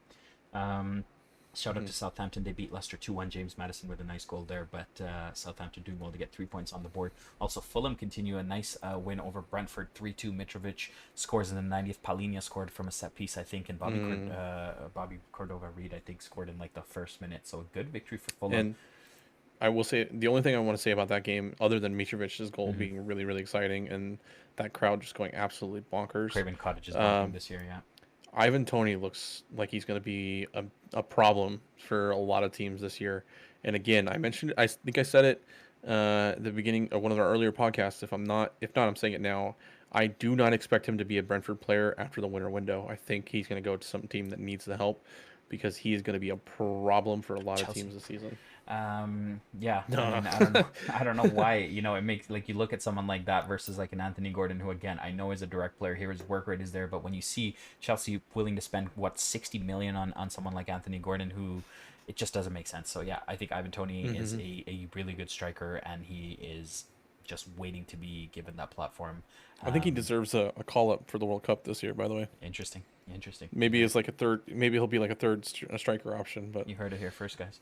But yeah, shout out to Fulham. Long season. We'll see if they stay consistent, but things are looking good. And I'm going on record right now and saying the way they've started the season, I am completely apologetic and sorry for disrespecting and underestimating Fulham in my preseason prediction. I'm not. There's there's a long way to go, but I just wanted to get that on the Yeah. record. Yeah. It's only week 4. Yeah, I agree. Give them time. But I like the way they're playing. I'll be fair. I'll be honest. Okay, Arsenal Bournemouth. This one is one that we didn't actually have on our talking points because it's just a game that we kind of expected Arsenal to play. Odegaard has been phenomenal this season. It's Bournemouth. Yeah, it's Bournemouth. That's kind of what you. What else can you say? Still, there's this bubbling question mark now. Okay, wait till Arsenal plays the top 6 side. Wait till Arsenal plays but Arsenal looks good for what it's worth from what we've seen. Saliba looks great. The Arsenal fans were singing his name for 10 minutes straight, I believe, and he was soaking Saliba. Yeah. But that's what I mentioned to you at the beginning of the year, though, for Arsenal is like, yes, everybody's saying, oh, wait till they play a big team. What's they play? They don't until September 4th. So you've talked about they this. have, they do have a midweek game coming up against Aston Villa next week, but they don't have a big opponent until they face Manchester United. That is on the road in Old Trafford, but they play Fulham this weekend, and then they have Villa game, by the way, midweek. Yeah. So, they could start. Was that 5-0? So, and then the way Manchester United's playing, they could start 6-0, and then they have right after that they have Everton and then Brentford before they reach October. For me, if they can somehow get a result at Manchester United, I think they'll get the result against Everton. They'll get the result against Brentford. Villa and Aston Villa will probably be a walk in the park for them as well. Mm-hmm. Even if they lose, let's say they lose to Manchester United somehow, that is still, what is that? 4, 5, 6, 7. That's 7-1, 7-0-1. That's probably the first place in the Premier League at that point. And I will say October, and I mentioned this at the preseason, October is their month of death. They host Spurs, they host Liverpool. Then next week they go to Leeds, they host Man City, they go to Southampton, and then they host Nottingham Forest. That is a terrifying week, and that is without the Europa League fixtures being announced yet. True. And you said, if they navigate this stretch coming up, they might be first by a later point in the season. Mm-hmm. We have to admit, shout out right now, as of today, Arsenal are first in the league. We're at top of the table. Congratulations, Arsenal fans. Congratulations to Arteta, man. Yeah. They really did. I say this, man. They trusted the process and it's worked. And shout out to Edu Gaspar. I just said it in my chat over here on Twitch, but the recruitment has been grade A from Edu Gaspar and the board at Arsenal Football Club, and I'm very jealous of what they're doing over there. So congratulations to Arsenal. My hat's off to you as a Chelsea fan. Much respect to the way you guys have started the season, but let's see if it somebody continues. Clip that. Somebody clip it. I didn't. Yeah. Anyways, next game we had here, and this one's a juicy one. Brighton 2. Shout out to Brighton and Graham Potter, man. West Ham 0. West Ham are bottom of the table. You and I were scratching our heads saying there's no business for them to be where they are. There's murmurs of David Moyes being the first manager sacked, this and that. In my opinion, this shouldn't even be a conversation. They pushed Frankfurt, not 6 months ago in the Europa League, and what's happening? What is going wrong for West Ham? I think you had a couple of ideas. Of course, Issa Diop and going to Fulham, but defense? What is it? Yeah, Zuma looks all sorts of out of sorts. Kerr had a terrible game. I mean, he's just been thrust into that situation. Yeah, it was really, really annoying considering I quite rate him as a player. Like I said, when he got transferred, he at one point was going to be the future of Germany in terms of center backs. So he and Kurt Zuma just don't really have the chemistry yet, and it sucks because that's just where it is. That's what happens when you have these late transfers in such a crucial role like center back. It's not like bringing in an attacking midfielder or a striker who can just do their job. Like center back, it's a partnership for a reason, you know. Yep. I will say I wasn't a big fan of starting Lucas Fabianski because Areola had an amazing game in the midweek matchup in their qualifying game, and in my opinion deserves to be their number one anyways. But they again don't really have defensive fullbacks that really stand out to me. That back four is more of like a 2.5, 3 at sometimes. Kufal and Cresswell are kind of they're both, one, not quick, and two, not the best defensively. I think they're really susceptible to wing play.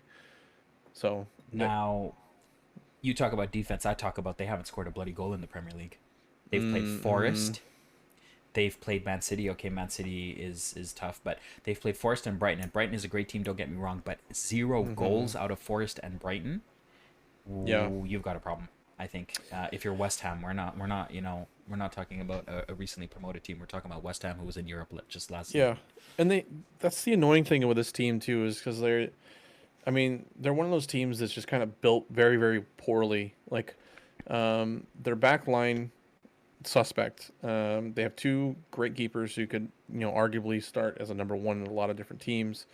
Their midfield, to me, is one of the best midfields. Souček, Rice. It's been, Souček and Rice. You have the two best holding midfielders probably in the Premier League at this point in time. Bowen, Fornals, and Ben Rama, by the way, is nasty. Ben Rama is a very nice player. You bring in Cornet. You have Lanzini off the bench. Antonio's I don't understand. Scamacca, yeah. And Scamacca wasn't even available for this game. But what Not a Walkout says here, Scamacca has 2-2 in Euro quali, and they've scored 6 goals in the 2-legged tie in Europe. I've seen that. But, I mean, yes, albeit the opposition, with no disrespect to who they played in Europe, isn't the same. But like I said, you look at Forest, you look at Brighton, there's at least a goal in there somewhere. You know? And maybe that's what maybe Moyes, made the mistake of putting the emphasis on securing the European spot and didn't respect his opponents. Because, I mean, if you look at, when you look at this calendar and you see Brighton in between 2 European qualifying matches, you're like, okay, to think, maybe we can because point. Scamacca wasn't even on the reserves for this game. Good point. So they couldn't have brought him in. I mean, when they took Antonio off, they brought Cornet in at striker in his stead. So I don't really understand. Or no, excuse me, Scamacca was available for this game. So I don't really understand what their plan is with him yet. They, like, to your point, they looked good in Euro qualifying. They did score a couple goals. Yeah, you said Ben Rama looked good also. Cornet looked good in the Euro qualifiers as well. I like Cornet, yeah. But then they don't come out and start him. They start Ben Rama and then they start Bowen. I feel like they don't understand what positions they want to start players in, and they're not really developing any sort of chemistry that's going to be there game in and game out. The only thing that they have for certain is that they're going to win the ball in the midfield with Rice and Souček. And then do what with it, yeah. Yeah, so I want to pose this to you. I do think they need to get rid of Antonio, by the way, which West Ham's fans probably aren't going to enjoy, but I do think Antonio needs to leave that team. Yeah, fair. Scamacca looks nice. Listen, they have Villa next this Sunday. Okay, so we'll see, away game. And then they have Tottenham, Chelsea, and Newcastle. And then they have Everton after that. I'm not saying they won't, but if they don't find a way to get a win here, we could be looking at like an 0-7 start, 0-6, 0-7. That's very concerning if you're a West Ham fan. For me, the Villa game's a draw at best. I think West Ham's the worst team of the two, even though we just talked about how Villa has their own problems. I imagine Coutinho's going to be fit again for that game. Coincidentally, 2 teams that you and I had pretty close to each other in our preseason predictions, by the way. Yeah. I think we had West Ham 8th. I had Villa 7th, West Ham 8th. I think I had Villa at 6th, honestly. Yeah. I think I had them getting last spot. But they're going to lose to Spurs. They're going to lose to Chelsea. They're going to lose to Newcastle. And then Everton's their last grace where they may be able to get in. Their saving grace, though, is October looks pretty easy for them. They host Wolves. They host Fulham. They go to Southampton. They do have to then go to Liverpool and Anfield, which they'll be lucky to get out of there with 4 goals or less. Then they host Bournemouth. Yes. And then they on Halloween Eve, they have to go to Old Trafford. So that's a little bit of an easier schedule for them. But by that point, they may be, so far down the line that honestly, if Moyes doesn't win a game by end of September, That's it what I'm might be saying, time to man. start putting money on him being out. I said Bruno But Lage, who do they bring in instead? Exactly. I say Bruno Lage going out, but it could be Moyes. Young Gibbert agrees with you in chat. By the way, guys, if you guys are watching this on YouTube, listening on any of the platforms that you get your podcasts on, we are streaming this live on Twitch right now, Mykal and myself on both our channels. If you'd like to interact and chat, as so many lovely people are tonight, feel free to join us for the next episode. But just to your point there, Mykal, Young Gibbert says in chat, Antonio's got to go. Not a walkout says they also have the Conference League to contend with, and and they play on Tuesdays and Thursdays, by the way. Correct. So not easy schedule to work around. I'm just gonna throw this out there. Not a walkout says who could replace Moyles? Pochettino? ? I don't know if he takes that job. Not in that situation. If it was 100%. Off season and he had an opportunity to make some moves and stuff, maybe. But the problem you get when you fire a coach mid-season or this early in a season, and it's out of the window already, is Mark that Noble, by then the damage is done and you have nobody that wants that role of that stature. I will say you'll have plenty of coaches that want that role, but Pochettino. Yes, he hasn't really done anything in terms of trophies, but he is a good enough manager where that job's probably below him. Mark Noble, I said as caretaker manager as a joke, or we live in an alternate reality where Frank Lampard gets fired from Everton and returns to his boyhood club, West Ham. Anyways, shout out to Brighton, man. They're sneakily putting in work as they do every single season. You know who had said he wants to manage in England at some point? Who is unemployed? Who has won World Cups before with Germany? Yogi? Mr. Lowe himself, Mr. Ball Scratcher and Sniffer. He said he wants to coach in England at some point. I don't know if this is the right team for him, and I also don't know if a team in London's the right call for a Germany manager. But who knows? So interesting. Not a walkout has a good point. They might be okay if/when they get Paqueta, like you said earlier when we spoke about the French league. He would add that quality in the midfield to pick out a pass. I don't think he solves all their problems, but he helps bring the ball out of defense. Again, for me, it's their identity up front. Scamacca's going to be a prolific striker, but Antonio is 50-50. You have Cornet on the same side as Ben Rama, excuse me. So what's their identity up front? They're converting Ben Rama to a wide midfielder, winger type player. Bowen's on the other side. So what's their long-term identity in terms of attacking movement? Are they going to stick to a one-striker formation? In my opinion, I think it'd be cool to see Antonio and Scamacca up front, and then if you get Paqueta, put Paqueta behind him, and then you find a way to put the two wingers on the outside, maybe a 4-4-2. Maybe you start Paqueta and Rice, so that way you have one that goes forward, one that can stay back. So there's a lot of opportunities there, but again, is Moyes going to be the type of manager that wants to make those adjustments with the type of players he's getting? And one thing that as fans will never understand is who is making the decision to get Paqueta. Is it Moyes going, yes, I need this guy, or is it the board going, this is the type of player we want, blah, blah, blah, blah. So 100%. I do think that they'll still manage probably a 9th or 10th place finish. I don't think they're in any sort of long-term danger. It's just crazy to see them in this situation this way. But yeah, I think end of September we may be seeing a lot of drama coming out of London with them. So interesting. How could I forget Emerson, the Chelsea GOAT, has joined them for I think it's 10 million or 13 million, and then 2 million add-ons. So left back help there. Aguerd, the Moroccan center back, still injured, so I'm sure they'll sort it out soon. Says Jan Gibbert, and not a walkout agrees. Like you said, Mykal, I think it's not devastating yet, but it's still just a bit head scratching to see them struggle this early on this badly. Moving on. But like you said though, I feel bad because we also completely glossed over the fact that Graham Potter seems to have Brighton in a winning mentality. So shout out to Brighton. Yes, we memed on Manchester United, but they still had to go and beat Manchester United. So the Seagulls look like they have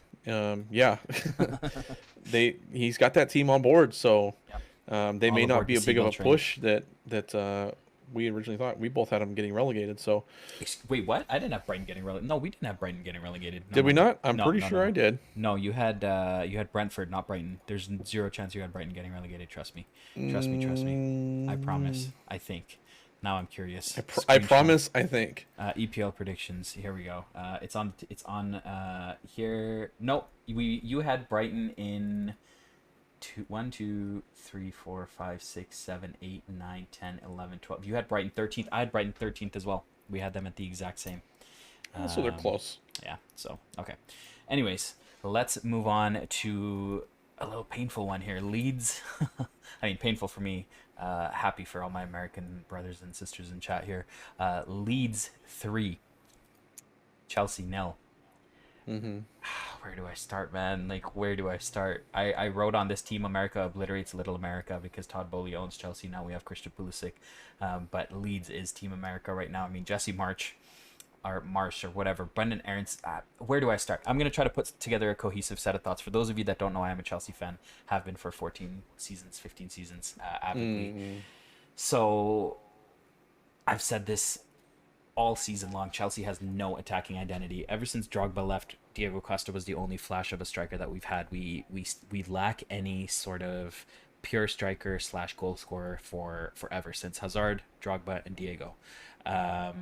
We had flashes with Tammy, and then he got sold, which was a little frustrating. He wasn't a complete product at Chelsea, but he was better than what we've had in people like Morata, Higuain, Falcao. The list goes on. For this game, Raheem Sterling had that chance early on and he curled it wide, and then I think we had one more flittering chance, and other than that it's the same sideways passing, backwards passing, crossing into a non-existent target man. Havertz and Mount starting every game over Pulisic and Ziyech. I know Ziyech isn't in the plans anymore, but there's a limit as to how much Havertz and Mount can continue to play without being as effective as they are. The fact that Mason Mount wins player of the season every year and no one questions what he does to deserve that is a huge issue for me, because he has shown nothing. He runs. Yes, Anthony Gordon runs. And are we going to pay 60 million for a guy who just runs? Is that the plan here? You know, we need something cohesive. We need something that is precise and deadly. We don't have that mentality where we kill off games with goals anymore. So there's that for me. Reece James at right center back should never happen again. Yes, he's a bully. A lot of players think that, like, a lot of people think that. By the way, shout out, sorry guys, if you guys aren't watching on Twitch, we just got a huge raid from Big Man on campus, waiting with a party of 13. I appreciate you, Big Man. Shout out to you, Chuck. Appreciate you. This will be on YouTube later, so if you guys, and Spotify and all those good places, so if you guys are ever over on Twitch, please check out Big Man on Campus 88 if you don't already know who he is. Thank you for that. Much love, brother. Continuing on with the Chelsea thing, Reece James can't play at right center back. I think, there's very few things that we have going forward, and one of those is Reece James on the right hand side as a wing back. So I think we need to get a center back for sure. We've kind of known this. I don't think it's Fofana for a world record fee personally, but that's a story for another day. Kalidou Koulibaly, my rock, my leader. Koulibaly, the guy that was supposed to be that, leader, that rock, that presence in the back. Tactical foul, 3-0 up on a yellow card to get sent off. What are we doing? Like, what? 3-0 down. 3-0 down. Sorry. Yeah, sorry. A false reality. I've convinced myself this game never happened. So there's that. Speaking into existence. And the final thing I want to say, Edouard Mendy. Anyone, like, Michelle watches every game with me, so she knows every time he gets the ball to his feet, I cringe, I cry, I just curl up and want to just not watch, because he is the worst ball playing goalie I've seen. The fact that he screamed at his own defender for playing the ball back to him when Aronson scored made no sense to me. What was Thiago going to do? What was that? Like, he was getting pressed. It was a good pass back. It wasn't a bad pass back. Yeah. Send it. This guy's trying to, like, backheel this, that, the other, and Aronson, credit to him, does not give up on the play. He scores. Shout out to Leeds. They were relentless. We know Leeds is going to be relentless. That was soft from Chelsea. That was embarrassing from Chelsea. And as a Chelsea fan, I still sit here scratching my head wondering what we are in attack. I think, so the Mendy thing, that shows you the type of mentality that Mendy has, and I don't agree with it, because Thiago Silva is still, at his age, one of the best center backs in the world, and one of the best center backs that the league has ever had. So thank you, JP, by the way, for the raid on my channel. Nice, all the raids, official. Love it. Shout out to JP Sports, by the way. Those of you guys who don't know, sometimes OfficialH2 and I will go back and forth on, like, who raids who. So it's kind of like a little friendly banter between he and him, but don't worry about it. So did you just mute and say something to your chat? I swear to God I didn't. I saw something on your. I swear I didn't. Sus. Anyways, but no. So Thiago Silva, like I said, one of the best center backs that we've seen in our generation. Didn't get a lot of the attention that he deserved because he played a lot for PSG, but phenomenal player. He did a lot of work with Brazil, did a lot of work with PSG. He's got the experience. Same with his time in Serie A as well. So I feel like trying to look at Thiago Silva and be like, why the hell did you put me in this position where I had 10 seconds to just lift the ball up the field? Because if you go back and watch that play, Thiago Silva passes that ball back, and Aaronson had time to stop, evaluate that Mendy had the ball, and then start sprinting again. Like, he stopped his run and then restarted his run and pressured Mendy, and then Mendy tried to do some fancy flick. Like, he still had a chance Just kick it away. Not like when he originally got the ball, he could have just hooked it upfield. As soon as Aaronson started coming, he could have sent the ball out wide. He could have, tried to play it off Aaronson. Like, he had 10 different options, but instead he tries to do a flick to his weaker foot. And, like you said, shout out to Aaronson, stuck with the play, did exactly what they're taught to, stayed on his feet as well, which is great discipline because a lot of players in that position would slide in. So, I think that was an embarrassing moment by Mendy, and I honestly would love to see him bench the next game. Here's what doesn't get talked about enough, by the way. He's a good shot stopper and he is a good goalie, yes, but the amount of times that he tries to be a sweeper keeper when he clearly does not have the skill set to do that. I'm sick of every goalie think they're playing as Manuel Neuer or Ederson when they don't have the ability to do that. Keep it simple. I will say that Manuel Neuer has conceded our only goal this season. Fair enough, so far, but I'm talking Manuel Neuer. I'm talking Manuel Neuer of old. Yeah. These guys, exactly like Michelle says here, the anxiety we get watching him with the ball at his feet. If you watch every Chelsea game, you see this happen 3 to 5 times per game. So that needs to change. Glaring issues for Chelsea to fix, man. I want to retract my statement where I said I wish that he would be benched the next game because I realized that your other option is Kepa. So, who refuses to get subbed out when he's told to. So I mean, pick the lesser of the two evils. The annoying thing for me is I'm a big Daddy fan. I loved Daddy at Napoli, and I'm really disappointed that he left. Yeah. But I was really excited to see him at Chelsea. And he started the season well, but what was this to get this game? Both fouls for him were lazy fouls where he was out of position and he got beat by a younger, faster player. So my issue I wonder if we're not seeing Napoli Daddy. I wonder if we're seeing a different version of him. And I honestly, and this might be where a lot of people say the Premier League is better than the Serie A. Maybe it's the pace of the game is just getting to him because he was out of position on both of those that caused the foul. I will say if he doesn't foul those players in both situations, Chelsea's in danger. So are they smart fouls? Yeah, you can argue that. But the second one is smart foul? No. The second one, I will say if you're not on yellow card, both those fouls make sense. Thank you. Did he forget he was on a yellow card? A 32-year-old veteran national team captain? No, thank you. Yeah, so who knows?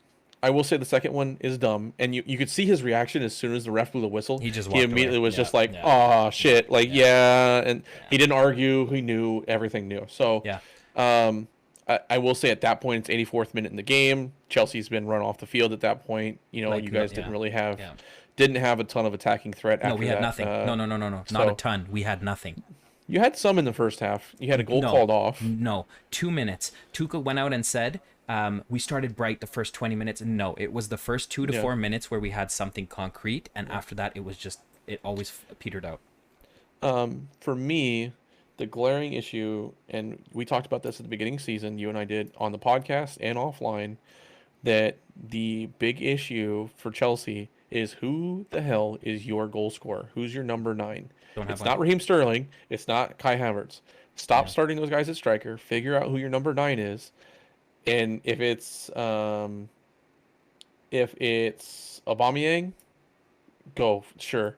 You just need to figure out who it is at this point. Yeah. Because in my opinion, if you get Aubameyang, even if he's 30 million and whatever, that's a meme, sure. But if you get Aubameyang, at least then you have a true striker who knows how to finish up front. Then you can put Kai Havertz back in his natural position of a creating midfielder. You can figure out if you want to start Sterling also in the midfield or if you want to move him out wide. But Tuchel right now, I want to say that he's doing the best he can with a really weird lineup, but I also think he's not doing the best he can with a really weird lineup because for me in this situation, like you said, starting Reece James at center back is completely a joke when when you look at your options are you start Ben Chilwell at center back since Cucurella apparently appears to be your starter, or you start Reece James at center back, and now you have to move Loftus-Cheek to right wing back. And we are loaning out Trevor Chalobah. For what reason? He's not a great center back, but he is useful. He can play those positions. And you had Azpilicueta on the bench, by the way. Listen, here's what I said. I said this in the Discord. I said we lost Rudiger, Christensen, we might lose Chalobah and Malang Sarr, and we were bringing in possibly Fofana and Koulibaly. You have Azpilicueta and Thiago Silva, who are ancient, and what are we doing at center back? Like, even if Cucurella or Chilwell plays center back, they're not pure center backs. I will say Fofana, though, is a monster. He's world record fee monster. Good player. World record fee at 21. I think so. Okay. I think so. You're more optimistic than me then. I think. I mean, I think he's probably the best French center back in the world right now, which is a hot take considering Varane and Kimpembe still playing. But, and like you said, he's 21. You have a long time with Fofana, and then you get him into a team where he can learn from Thiago Silva. I want to say learn from Koulibaly, but he just picked up the dumbest red card I've ever seen. Learn what not to do from him. So, but and he's used to playing in that kind of system already. So, I think Fofana makes a ton of sense. I think Aubameyang makes a ton of sense. Are the amounts right? No, but you're also in a situation where you need these players now. 100%. So you're paying a luxury tax on them. So because teams know we need them. I don't want to stay on this too long because we have 2 more games and then the draw to talk about, and I could stay on this game all day because your lineup was fucking terrible. No, I know. Sorry but for my language, but no, it's all good. I want to end on this, and this is something with Fofana, and I've gone back and forth on this, and there's no right answer, and I just want to get this out there. For him to have his head turned so quickly by Chelsea, and for him to stop showing up to training, and for him to disrespect his team the way he's done it publicly in a way, scares me. 2 years from now, Real Madrid comes knocking. What's going to happen? I'm not saying it will. Obviously, his head is turned because Chelsea's coming in. He's unhappy that his move was blocked for a 5 million supposedly difference in fee. However, that's not how you act. You have eyes on you in the public, just like Anthony from Ajax, exactly what Not a Walkout said. Which, we'll get there in a second. We will get there, but it scares me from Fofana. So I'm just going to leave it at that, but we'll see what Chelsea does next week. So my two final things final things that I want to take on here is that I'm starting to lose faith in Tuchel for many, many reasons. Like you said, one of them, the James over Chilwell or over Azpilicueta. There was a lot of this game's lineup that made me really question a lot of things. But 2, shout out to Leeds.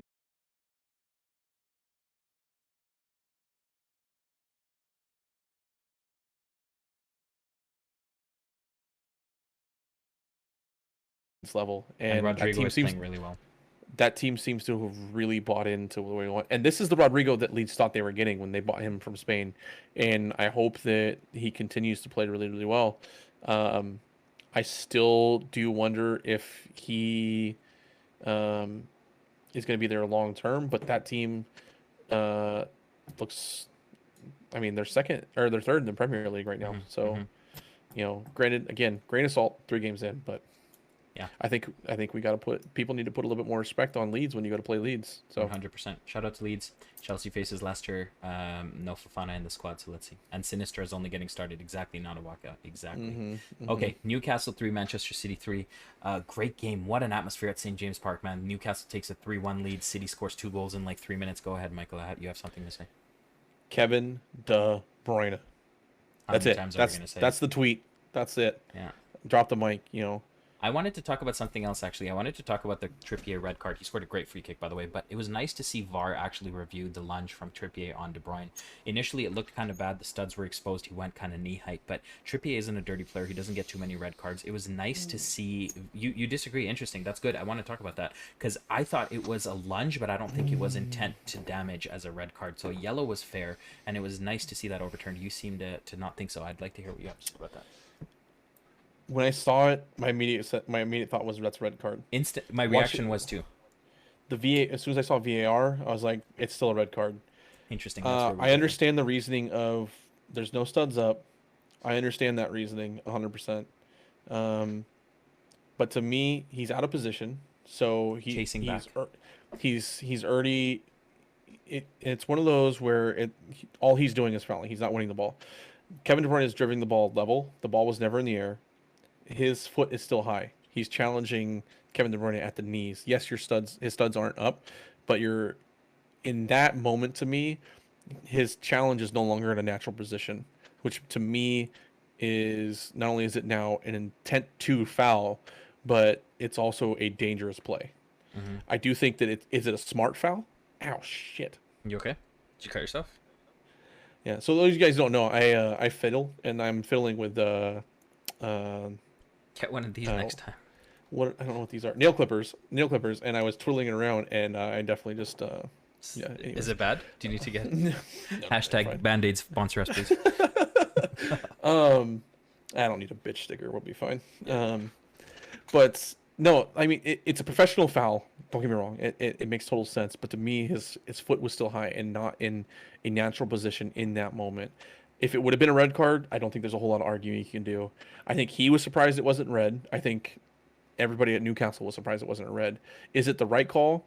It's one of those calls where either way, I'd be happy. In my opinion, if I was refereeing this game, red card, and I'm sticking with it. Interesting. Good take. Even though, yes, studs aren't up, but he's not in a position where he's ever winning the ball. Nothing's so it's good guaranteed a coming out of that yellow. challenge. Yeah. But you're also it.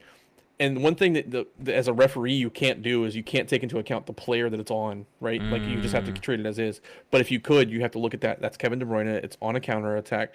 To me, there's 2 yellow card offenses in one challenge, which to me I would stick with a red card. Interesting.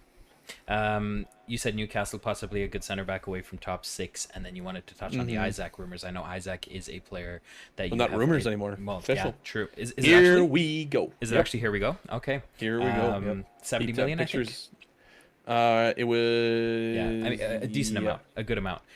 Isaac is someone you've mentioned a few times that you admire him as a player, quite young still. Thoughts on all of that?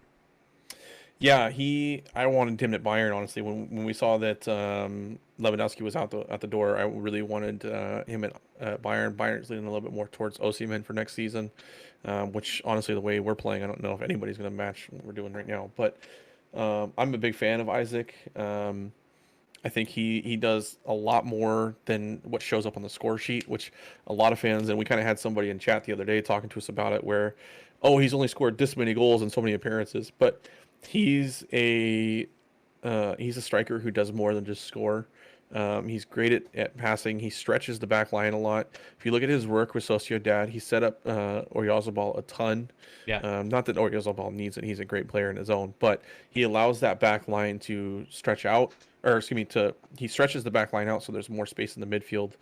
And if you look at what Newcastle need, with St. Max getting somebody on the end of his passes, getting somebody through the midfield now that can finish those chances. Yeah.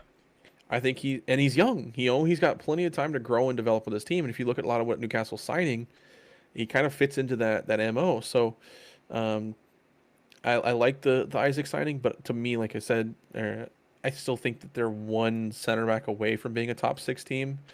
Botman was a step in the right direction. Schär is he's a player that shows up sometimes and then he doesn't other times. So I think Joelinton's shown that he's definitely come out this season so far. I really like Joelinton, and he wants to be a team there. So, but I do think that Nick Pope was a phenomenal signing for them. He balled out this game, by the way. Yes, he did concede 3 at the end of the day to Man City. No, but he was really good. Yeah, this could have easily been 6-0 for Man City if Nick Pope didn't play as good as he did. So. Callum Wilson's been the player for me that has been a letdown, and so it makes sense that they're bringing Isaac in to push him. And then Almiron looked great too. Almiron looked like the player that they originally had purchased. So, to me, one center back away from really piecing this team together. Interesting. See, it's a little different for me. I've been kind of disappointed with Almiron this season. I think this game was a little better, but I think that competition with Callum Wilson is great. Callum Wilson, when he's healthy, is a very good striker and a great goal scorer. But I mean, I think it was a great result for Newcastle. I think Newcastle looks good. The biggest thing for me is that Newcastle is deliberate with their spending. We talked about this in our preseason episode. They're not just going out there yet, at least, and just splurging on unnecessary signings. They are very, very clinical with what they're doing and taking their time to support Eddie Howe's system.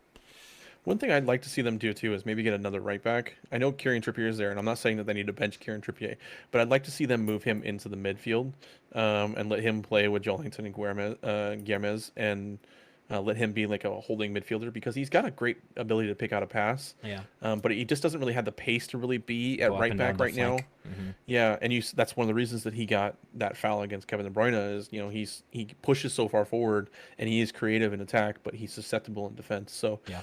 I think if you put him in a little bit more of a midfielding role where he has defenders behind him, I think we can get more out of him. But like I said, I still think that they're one big name center back away. If they replace Schär and pair up Botman with somebody, I think that they become a lot bigger contender. But again, Kevin De Bruyne, like, how do you coach against that? Like, yes, the Gundogan goal and the Erling Haaland goal, you can coach those, and that's something that, again, to me, I think there's where Newcastle struggled a little bit defensively. But how do you coach against Kevin De Bruyne? What do you do tactically to shut this man down and from finding passes like that? He's a special player, man. Special. Nobody in the world is looking at that line and looking at that play and going, "There's the pass," other than Kevin De Bruyne He on the sees field. things that we don't see, and he executes them. That's the crazy part. A lot of players see the pass but don't make it. He actually makes it too. Great job all around, and a very exciting match. Final match of our coverage here, and then we'll do some quickfire UCL predictions with the group stages that came out. If you guys would like to drop some open panel questions in chat or comments in either of our chats, feel free to do so now. We'll get to those at the end here. But as we approach the 2-hour mark, we are going to head into the final match of the weekend that we wanted to talk about, and of course that is the United Liverpool result. This is a match that obviously I think all of us watched in full. Liverpool are going through their injuries. Liverpool, I've heard this comment a lot, and I don't know if I agree or not, but a lot of people are, Gavin says muting our resident Liverpool fan. You know me, Gavin, I don't shit on teams for no reason. Proceeds to no, I'm just kidding. We don't do that. Liverpool, I think, are struggling with injuries. That's clear. We've talked about what they're missing in the midfield with like Thiago being injured. They need a player who obviously can pick a pass and do some things like that. For me, on the United aspect of it, I think their mentality was clearly different. I think that Ten Hag dropping Maguire and Ronaldo from the start was a huge call, and I think it was the right call. We've talked about this. I've talked about this. Ronaldo is a goal scorer, yes, but I don't think he makes the team better as a unit. So I think that was great. You saw Malacia was great. You saw Dallo did a good job, and Martinez and Varane together in center back pairing were phenomenal. So you could see that, United were charged up, ready to go, and Rashford was direct all night. He did well. Jadon Sancho's composure for his goal, by the way. I thought when he was in the box, he stayed on the ball far too long, and I was like, it was slow motion for me, and he ended up finishing very, very well. But what I was saying was a lot of Liverpool fans have been saying this is similar to Klopp's final year at Dortmund when things started to go bad. And I don't know. It's a combination of things right now. But a lot of issues here. Gavin, I just want to take in chat before I send it over to you. Newman says, and we've talked about this before, that Mane is a huge loss. Like I said, I think he is a loss, but he's not the reason that they're struggling. We've talked about this when we were talking about Bayern earlier. But you can't really say that though, because Luis Diaz has been one of the best players for Liverpool. So I mean, maybe same output on paper as Mane. Maybe Mane at striker would be a loss, but they never played Mane at striker. They played him on the left, and they played Firmino at that false nine striker role. So, again, it's a like-for-like swap with Luis Diaz, and again, he's been one of the best players going into even last season, when Mane was out at the AFCON Cup. So, yeah, I think that's a bad take. And I do want to touch on this from Gavin because this is something we talked about in the Discord. By the way, guys, if you aren't in Mykal's and my Discords, we both have live match chat watch alongs where we discuss the matches that are happening every weekend and weekday. So feel free to join those. Links are down below on YouTube and, of course, Twitch. You guys know where to find those. But Gavin Brash says here, we have 10 injuries, 3 are starters, the rest are depth options that we need off the bench to change the game that aren't doing well. Without that depth, we just don't have options to try and change the games that our starters can't win. This is something that you and I talked about, Mykal. Their only kind of progressive substitute off the bench that game was Fabio Carvalho, who's still very young. But, I mean, when you're bringing players off the bench, it's like, who do they bring on in that game? Like Gavin says, they don't have anyone available. Yeah, without Thiago, that team doesn't really have anybody that's picking a pass out right now. This is the second game in a row where they're losing a game late in, and they bring on Simiakis and Fabinho. I don't understand. This is the second game in a row as well that Simiakis has been subbed on in place of Andy Robertson. Andy Robertson is still one of the best assisters on the ball that Liverpool have. It's just ironic that it's Trent and Robertson. Maybe Simiakis is a little bit more going forward. I don't understand that. I really love to understand Klopp's reasoning behind that, and I'm sure he has a justification for it. But the Carvalho signing, I think when he comes on, he does look dangerous. I think that he's still young enough to where the Premier League is going to eat him up for a little bit more.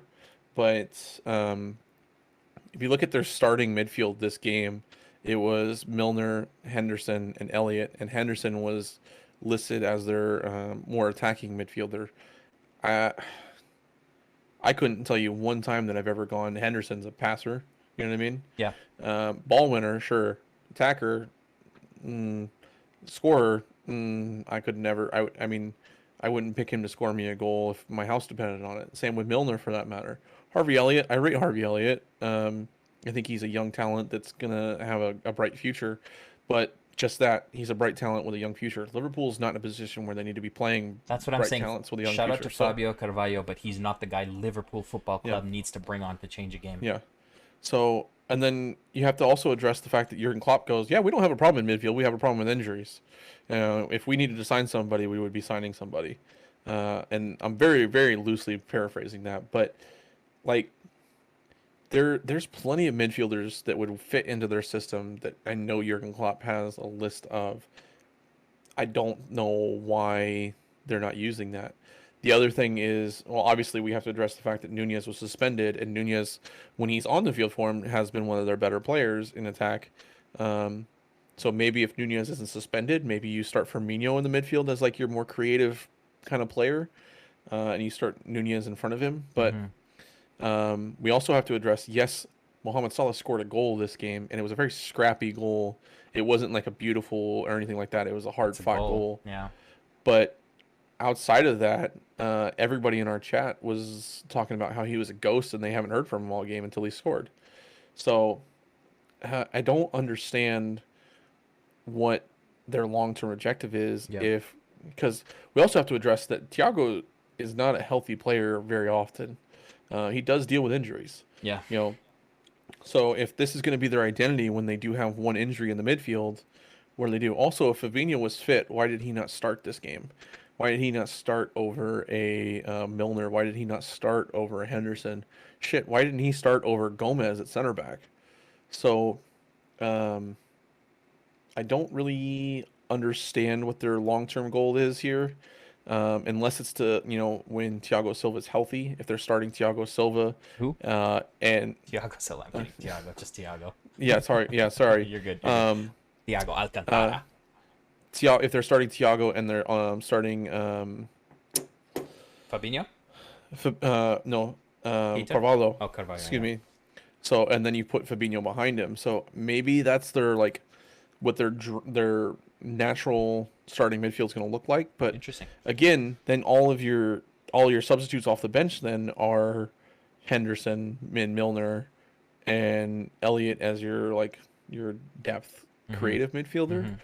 So I think that they need to bring somebody in the midfield. Will they do it? Who knows? The deadline day is a magical day that has magical transfers happen. So I think Suarez if they don't was a have January signing.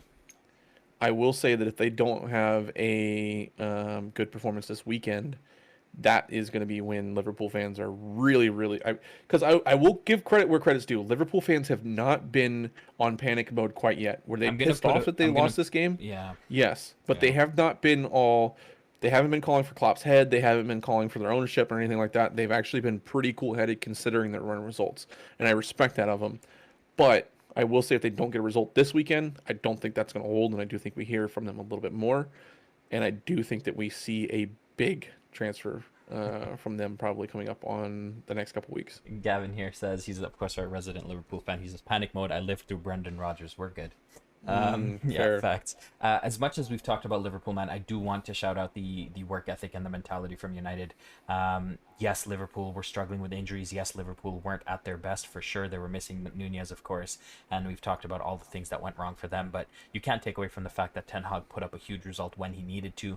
See how excited he was? Yeah, when they won. won. Meant a lot. It meant a lot, and I think the joke was in our Discord. Does this give the Glazers more time at the club because they got a result? No, no, it doesn't. I hope for the sake sake of your all the United fans, that's not what happens. But listen, like Nana Walcott says, Martinez and Malacia were immense.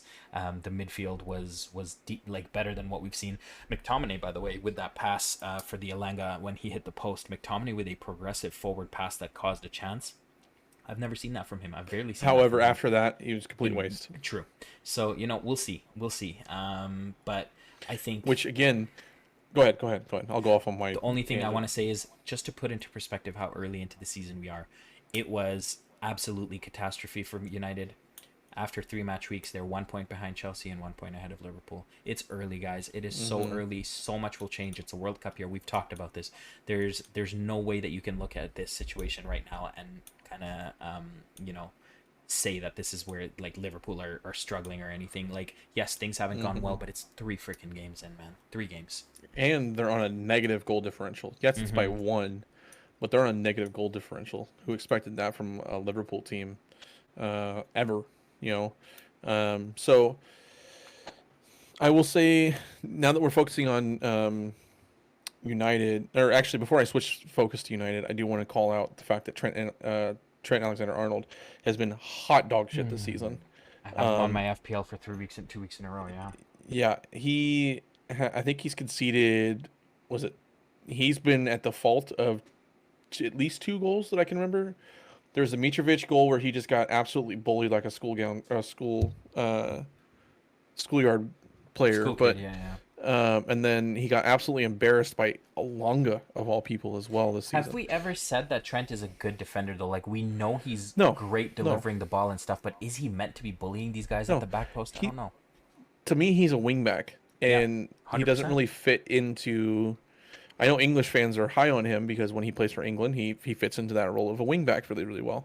He's great offensively, but defensively, he's hot garbage, which is annoying because if you look at his frame, he could probably play center back if he could figure out how to play defensively, but he's hot garbage. So I will say that in terms of United, though, when we turn our focus towards United, Varane and Martinez had a phenomenal 100% partnership. Delo was a little 50-50. He had moments of grace. He had moments of scare. So, but Malacia, wow. I mean, we called it out when they bought him that he was going to be a phenomenal player, and not a lot of people knew about him. But Malacia, was a really, really outstanding player. And you see his reaction to the goal too, like. He fought for that team from kickoff. Yeah. So, and his partnership with Martinez on that side was really, really good. Again, I said earlier that I think that they had a lot to clean up as well because McTominay was hot shit again, and Casemiro can't start for that team soon enough. But we're also starting to see a little bit of the partnership between Eriksen and Bruno Fernandes. And I also like that we're seeing now that Rashford has a manager that is telling him, this is where you're going to play. This is where I want you to play. You're getting to see Marcus Rashford in a more comfortable situation. And I hope that he gets to stay at that position, but also that level of performance. Yeah. Because at the end of the day, they turned Liverpool into a meme for a week. You saw we're seeing all the VVD memes of him ice skating just on the penalty there, spot. Yeah, and then Milner just ripping into him. Yeah. So, and then you got Alexander-Arnold is turning into a meme of defense, but United played really, really well, man. I was really excited to see them play. This was a game where I was so torn on emotions because I didn't know if I was more sad for Liverpool or more happy for United. And I think next week will be the deciding factor because I'm going to watch both these teams play in their games this weekend and really make my decisions then. 100%. But United definitely got the better of them. And I will say that the one goal that Liverpool scored was kind of a weird kind of situation. Again, they fought for that goal, and I don't want to take it away from them. But they didn't really look to me like they were ever going to be in a threat to win this game at all from kickoff.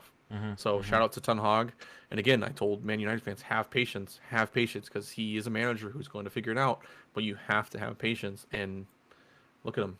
Yeah. Also, CR7 came on the field and made that team worse. Just saying. I agree, man. Like I've said before, I think he is the goal scorer that people expect and exceeds expectations actually in goal scoring.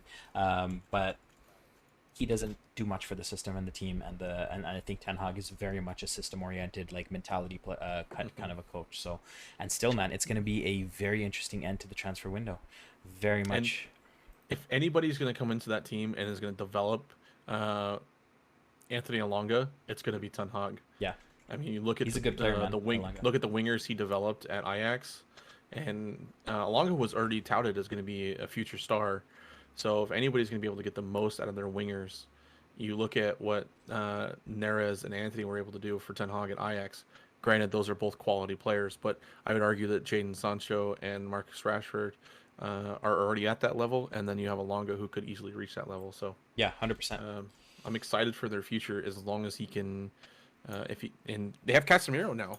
I feel like we completely glossed over the fact that they signed Casemiro to solidify that midfield. So yeah, that is a player that will make a huge difference. Now, if they wanted to, they could start Bruno Fernandes and Eriksen in front of Casemiro because, I'm a huge fan of Casemiro. I love the fact that when he's on the field, it's like he plays basically the role of two holding midfielders. The way this guy's all over the place, which is crazy considering he's a huge tank and he's not the fastest player, but he just always seems to be in the right spot defensively. 100%. You consider the fact that he has a partnership already with Rafa Varane. I mean, the spine, and they're linked to United. We're also just recently linked to Asensio. Mm-hmm. So does he play more of a wide player? Does he play more centrally? What do you think Asensio really adds to United? I don't know, man, and it's so interesting. United's been linked to so many players. Like, I'm going to say, man, these next 5-6 days is going to be insane in the transfer market because I think there's a huge flurry of deals that are going to happen possibly all throughout the league. Mm-hmm. But yeah. And they're still linked to Gakpo and Anthony. We've talked about this. Murph in chat here on Twitch says, by the way, shout out to Murph FM. He says they don't need Asensio, so many options for that role. We talked about this in the Discord, Murph. Go ahead. I want to interrupt before you go on this. I will say one of the reasons I'm actually okay with this deal is because what it's rumored right now is only 20 million euros. For Marco Asensio at his age and his experience level, mentality to experience, and his partnership with Varane and Casemiro and Ronaldo. 100%. Because you got to remember he was on that team with Ronaldo when Ronaldo was at Real Madrid. So 100%. You're getting that for only 20 million. When we were talking about on the weekend, and you were a part of this conversation in the Discord, Michael, when you're talking about Anthony for 100 mil or 80 mil or whatever, and Cody Gakpo on the left, I think you get Cody Gakpo from PSV, and you keep, well, Elanga, apparently Jan Gibbert says United fans don't rate, but even if we ignore Elanga, we'll go Rashford, we'll go Sancho, and we'll go Cody Gakpo, and possibly Asensio. I don't think you splurge on Anthony. He's a luxury player at this stage. Like, he's great on the ball, and he is very direct and flashy and nice, but for the amount of money, that money should be spent in the midfield or in defense, I think, personally. But what do I know? I don't know. I think we see what Ten Hag wants to do and see what the board wants to do with the rest of the transfer. I think the Depay to United thing is never going to happen. I think that he didn't really get the justification he deserved at United because you saw how good he was once he left United, and he never really lived up to that potential. But I don't think bringing him in is all going to let him live up to that potential, and I don't think that Ten Hag's going to really get the best out of him either. So, but I agree with you. I think Anthony is a player that, yes, he was phenomenal in Ten Hag's system, and yes, he probably deserves to be on a Premier League team. He's a phenomenal player and young talent. Do you need to be spending almost 100 million euros on him right now? No. Maybe if the other needs were met, but not this one. Maybe you wait a season because Ajax has said that they need him this season. Yeah. And if they're going to let him go, it's going to be for a price. Maybe you get him in a cheaper deal next season. And I do want to talk about this quickly with Murph and Gavin both talking about a player that I personally think has been in a very crappy position, Donny van de Beek. I think he is an absolute player. I think he deserves more playing time. Like both of these guys are saying, there's something going on where he's not getting playing time because he was great under Ten Hag. I think he's a very good midfielder and cannot be worse than the McTominay-Fred situation going on right now. Well, that's the other thing is Ten Hag's also shown in these first couple of games that Donny's still on low down on his pecking order as well. So like you said, I wonder if there's something else going on that we just don't know about. Yeah. Because he's already started McTominay, he started McFred in front of him every game so far. And Donny even came on this game, but it was in the 85th minute, so it was basically just to shore up and kind of see the win out. So I guess he does trust him in that situation to see a game out, but he doesn't trust him enough to play him from the kickoff, and he just brought in another holding midfielder as well. So maybe we see Fred or McTominay leave and Donny stays, and maybe that molds him. Interesting. Maybe Ten Hag doesn't like how he's developed since he's left his system, and he kind of needs to, I guess, fix him. You could say, but yeah, I agree with you 100%. Anthony deal doesn't make sense. Gakpo deal makes a ton of sense. I actually learned recently that Gakpo and Ten Hag have the same agent, so that's an interesting dynamic. I wonder if that comes into play at all. And then we still have the Cristiano Ronaldo drama and whatever comes of that. And I think that they need to sort that out, and then the club's going to be in a lot better situation. 100%. And I don't want to dive too much into that, but that situation needs to be. Yeah, that does need to be dealt with. I just want to be aware of time here because we don't want our uploads on the other platforms to be too long as well. We're just over 2 hours and 15 minutes here. As always, guys, there's so much we could talk about. There's so much that we try to talk about in every episode, but I think that was a very productive run through of the leagues. We wanted to talk about the Champions League group stage draw. I think what we will do, just in the interest of time, Mykal, and I'm not sure if you want to do this, but I think I'm going to share the link to the picture that I have here. If we look at it, Mykal, and just do a quick fire, like first through fourth of each group, just kind of the first thing that comes to your mind. Yeah, we don't have to dive too much into it. We can deep dive into it next episode, because the reason we'll save it for next episode is not only, obviously we have the Champions League draw, but we'll also have the Europa League draw, and we'll have the Conference League draw, so we'll be able to talk all of Europe football next week. And then we'll also have, if everything goes right, we were supposed to have my guest this week, but they had some family emergencies come up, so we're going to reschedule for hopefully next week. And them being a director of football, that'd be really fun to 100%. Have him online and kind of see 100%. What that's going to go over. So I've shared a link. Basically, all we're going to do next week. Yeah, it's going to be a busy one next week. If the guest is here next week, we may shift the Europe and transfers talk to another episode, or we'll figure it out. We'll let you guys know. But we have a lot planned. We should be able. We should have time to do both. Yeah. I've shared a link in Mykal's and my channel here. If you guys want to just click that, it's an image of the group stage draw. I'm probably going to go quickfire just because it would be fun to see what my gut instinct is after having taken in the draw earlier, and just kind of go group by group. So let's do this. I'm gonna have you close your eyes. Don't look at it, right? Okay. Just don't even look at it. Okay. I gotta move your chat back over so that way I can see all your pretty chatters. All my pretty chatters. Yeah, close your eyes. Yeah. I'm gonna yell out a group to you. I want you to open it, look at the group, give me 1 through 4. Okay. All right. Start with Group G. Go. Okay, Group G. First place, I'm gonna go City. Second place, I'm gonna go Sevilla. Third, Dortmund. Fourth, Copenhagen. Wow. Just as it is. I think Dortmund, if you want a one-liner for me, I think Dortmund has a chance of getting second, but I think they're inexperienced. They are a very young team mentally. We've seen them kind of collapse against Bremen here. I'm not sure if it'll happen in Europe, but Sevilla and Europe just go together. I feel like they sneak in. What do you think? I have City going undefeated in this group. I don't think they're going to drop a single point. So I have City, Dortmund, Sevilla, but I think Dortmund edges Sevilla on goal differential. Cool. Good. I'm fine with that. Okay, eyes are closed. Group B.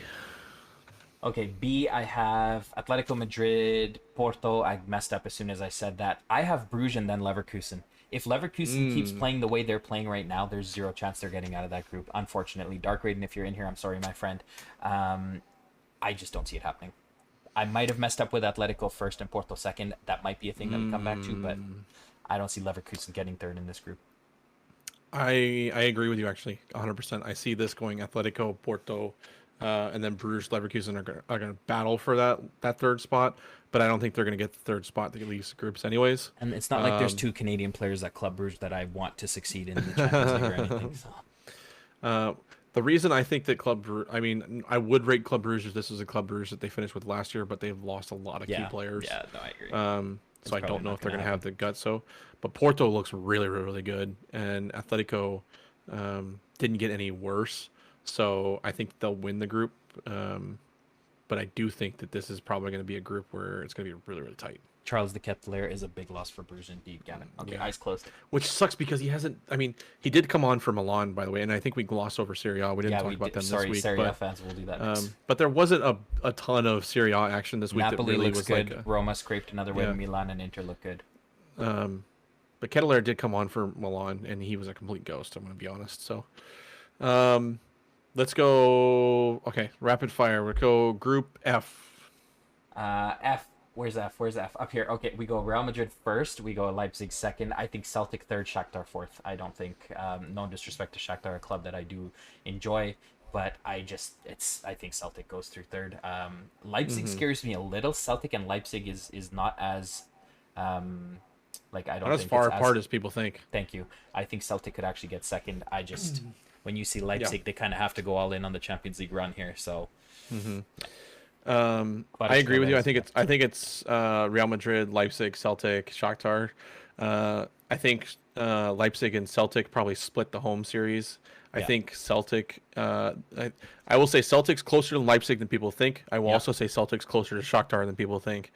The reason I think that Shakhtar though is going to struggle this year, towards they usually actually have a really good showing in the group stages, is unfortunately the drama that they have going 100%. On in real life, and you can kind of see it. You saw it with Dynamo Kyiv. You saw that against Benfica in the qualifying, that they just didn't really look like a team that played well together yet. So I think unfortunately that's going to bite them. And they also lost like almost over a quarter of their team because of everything. So yeah, it's good to see them playing football, but there's more that they're dealing with than just the Champions League. Yeah, and I posted that in Discord that you know, shout out to these Ukrainian teams and the league for going on. It makes me happy, but it also makes me sad because they've had to fit all these stadiums with bomb shelters and stuff. So, but you know, we won't get into world news, but it's admirable to see them play. So 100%. All right, let's move one group over. Group E, as an echo. E. Okay, this one is interesting because so I said Milan. I think Chelsea. I think Dinamo and Salzburg fourth. I really think Dinamo. They did really well against Tottenham in the Europa League, with that 3-0 I think win it was in Croatia. I've been told Chelsea wins the group by a few people. I think Milan. I just don't know what Chelsea we're going to get. As a Chelsea fan myself, I think Milan goes first, Chelsea goes second. There's a very good chance Chelsea wins the group, but not sure. So Milan, Chelsea, Dinamo, and Salzburg. What about you? I'm Milan, Chelsea, Salzburg, Dinamo. Interesting. I think Salzburg has a really good young team, and they got Sesko for one more year. So I think this is... we'll see a competitive Salzburg team. And like you said, I don't think Chelsea just really has the gusto to go against AC Milan. AC Milan is a nasty team right now. And Rafael Leao, by the way. Serie A. Yeah. If you have not gotten a chance to watch AC Milan play, please do, just for the sake of watching Rafael Leao play. He is one of the most exciting players in the world to watch right now. And 100%. He's going to eat Chelsea alive. So... the only benefit you have is if Koulibaly can play every game and he can shut down AC Milan and like he did get a red Napoli. Yeah. And Thiago returns to AC Milan. Thiago Silva. Okay, next. Let's see. Let's go Group H. Hector. Group H. I got PSG. I got Benfica. I'm going Benfica. I'm going Juventus and Maccabi Haifa. I'm going kind of bold. I've been watching Benfica a lot more lately, and I don't know. I know it's in the Portuguese league, and it's always the two. You know they sold Darwin Nunez, right? I do know this, but David Neres has been phenomenal, and they're playing so well as a team. I think Benfica finds a way to find some magic in there. Juventus is sometimes maybe good, sometimes maybe shit. We don't know what we're getting with them. They just. We didn't talk about Serie A, but they struggled this weekend, and I don't know which Juventus we're gonna get. So for me, and they keep signing people. For me, PSG, Benfica, Juventus, and Maccabi Haifa. Shout out to Redhead Kid, who is usually a member in this channel, who is a Maccabi Haifa supporter and ecstatic that they have made the Champions League. Also, shout out to Copenhagen. I know Gavin's going to hate me for that, but we have quite a few Danish folks who love Copenhagen in chat. So, go ahead, Michael. Who you got? Yeah. I have PSG, Juve, Benfica. Yeah, I think it just as it shows. Yeah. I will say, though, I rate Benfica to beat PSG at home. See, there we go. Benfica I love it. But I do think that PSG beats Juve in Turin. Yeah. That's, to me, is going to be the matchup that determines this group, is PSG in Italy. Because I do think, like I said, Benfica at home is a lot of these teams aren't used to playing in Portugal, so we'll have to see. Yeah. Okay, cool. Okay.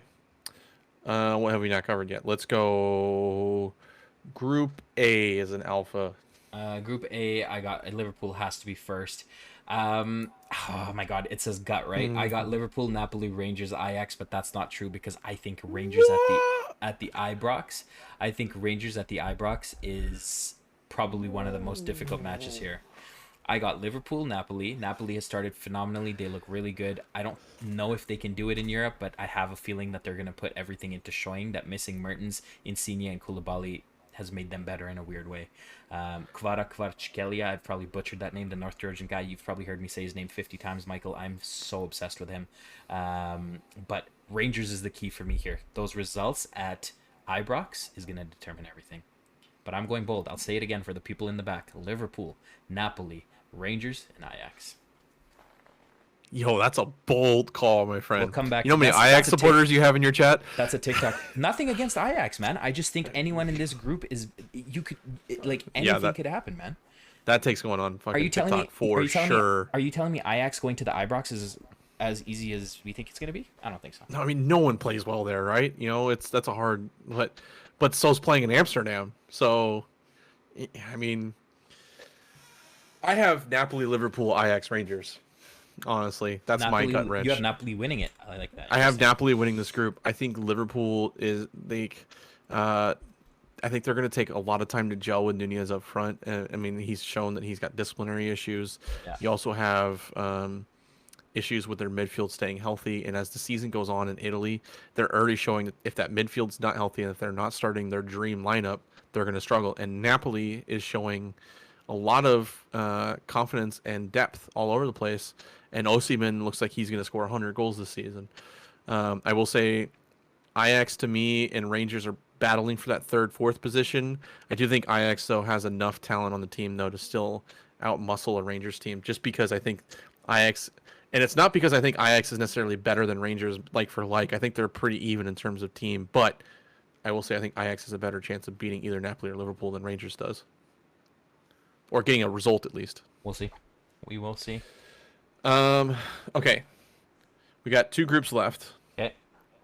We're going to go with Group D, as in David. D as in David. Oh, man. Okay, I got to think about this. I got. Don't think. Okay, I got Tottenham, Marseille, Frankfurt, and Sporting Club Portugal. I'm not convinced Tottenham wins the group. I'm not convinced Tottenham wins the group. You're with the takes today. You had Sporting fourth. Yeah, I have Sporting fourth. I do. They lost João Palhinha. They lost Mateus Nunes. Marseille has recruited really well. Tottenham is my question mark here. Sporting, no disrespect, I'm comfortable with them going fourth. I think Marseille, Tottenham, and Frankfurt find a way to beat them. But I just don't know. Then you had to re-up it and say you're comfortable with Sporting being fourth in this group? They lost João Palhinha and they lost Mateus Nunes. That's two huge players missing for them. Frankfurt is a question mark for me too, but I think they find a way. It's got to be Tottenham, Marseille, Frankfurt, and Sporting for me. It's got to be. Like, there's... Yeah. I think he died too. Gavin says, oh my goodness, man. I have Tottenham, Sporting, Marseille, Frankfurt in this. I think Frankfurt got gutted. I mean, yes, they're the Europa League champions, and I respect that. But you can see already that they're not the same team this year. Plus, they lost a huge piece going to Juve. So, Sporting, in my opinion, are a team that gets slept on a ton. Even after they lost two of their best players? Yeah, that team has like 1 million players that come through that system. There's a reason that they're constantly turning over players like but I'm saying Ronaldo and Bruno Fernandes and everything. Look at this team we're talking about. Yeah, okay, I respect it. We'll see. I mean, I will say it's going to be a tight race between them and Marseille, though. I definitely want to put respect on Marseille's name. Yeah. I think that one's going to come down to who wins at home and who draws or loses away. So I think Tottenham's going to have just enough to edge past that, but this could also be a group that goes into a goal differential tie. 100%. But I think Tottenham, Sporting, Marseille, Frankfurt. As Yakilma says in chat, in before Cristiano Ronaldo returns to Sporting.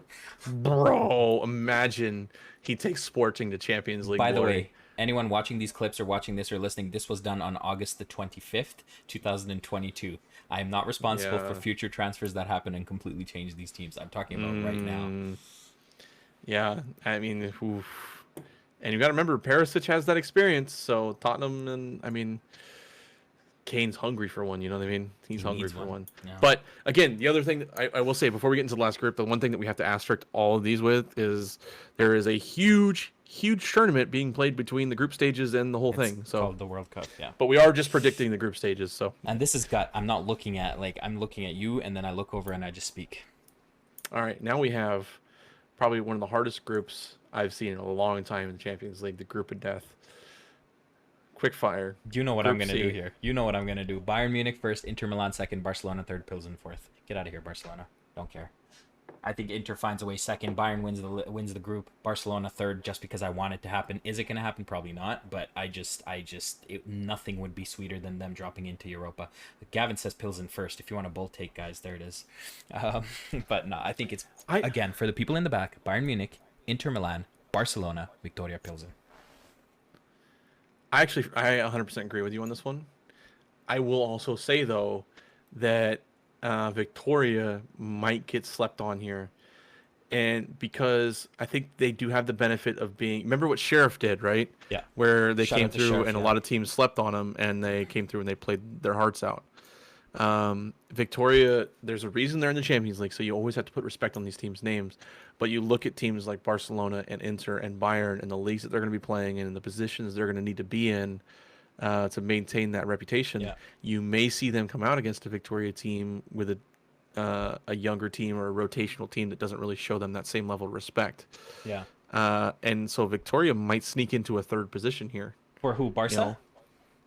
You might, yeah. I mean, like I said, I have Bayern, Inter, Barcelona, Victoria, but don't be surprised if Victoria somehow manages a third place because they get a win in a draw somewhere. I would love and because I could see Barcelona losing both games to Bayern. I could see them losing and then drawing probably with Inter, and then again, if they sleep on a Victoria team and they give up a result there, that could be a fourth place Barcelona team, which is then probably the end of Barcelona as we know it, if they can't get past the group stage after the money they spent. I mean, I don't think.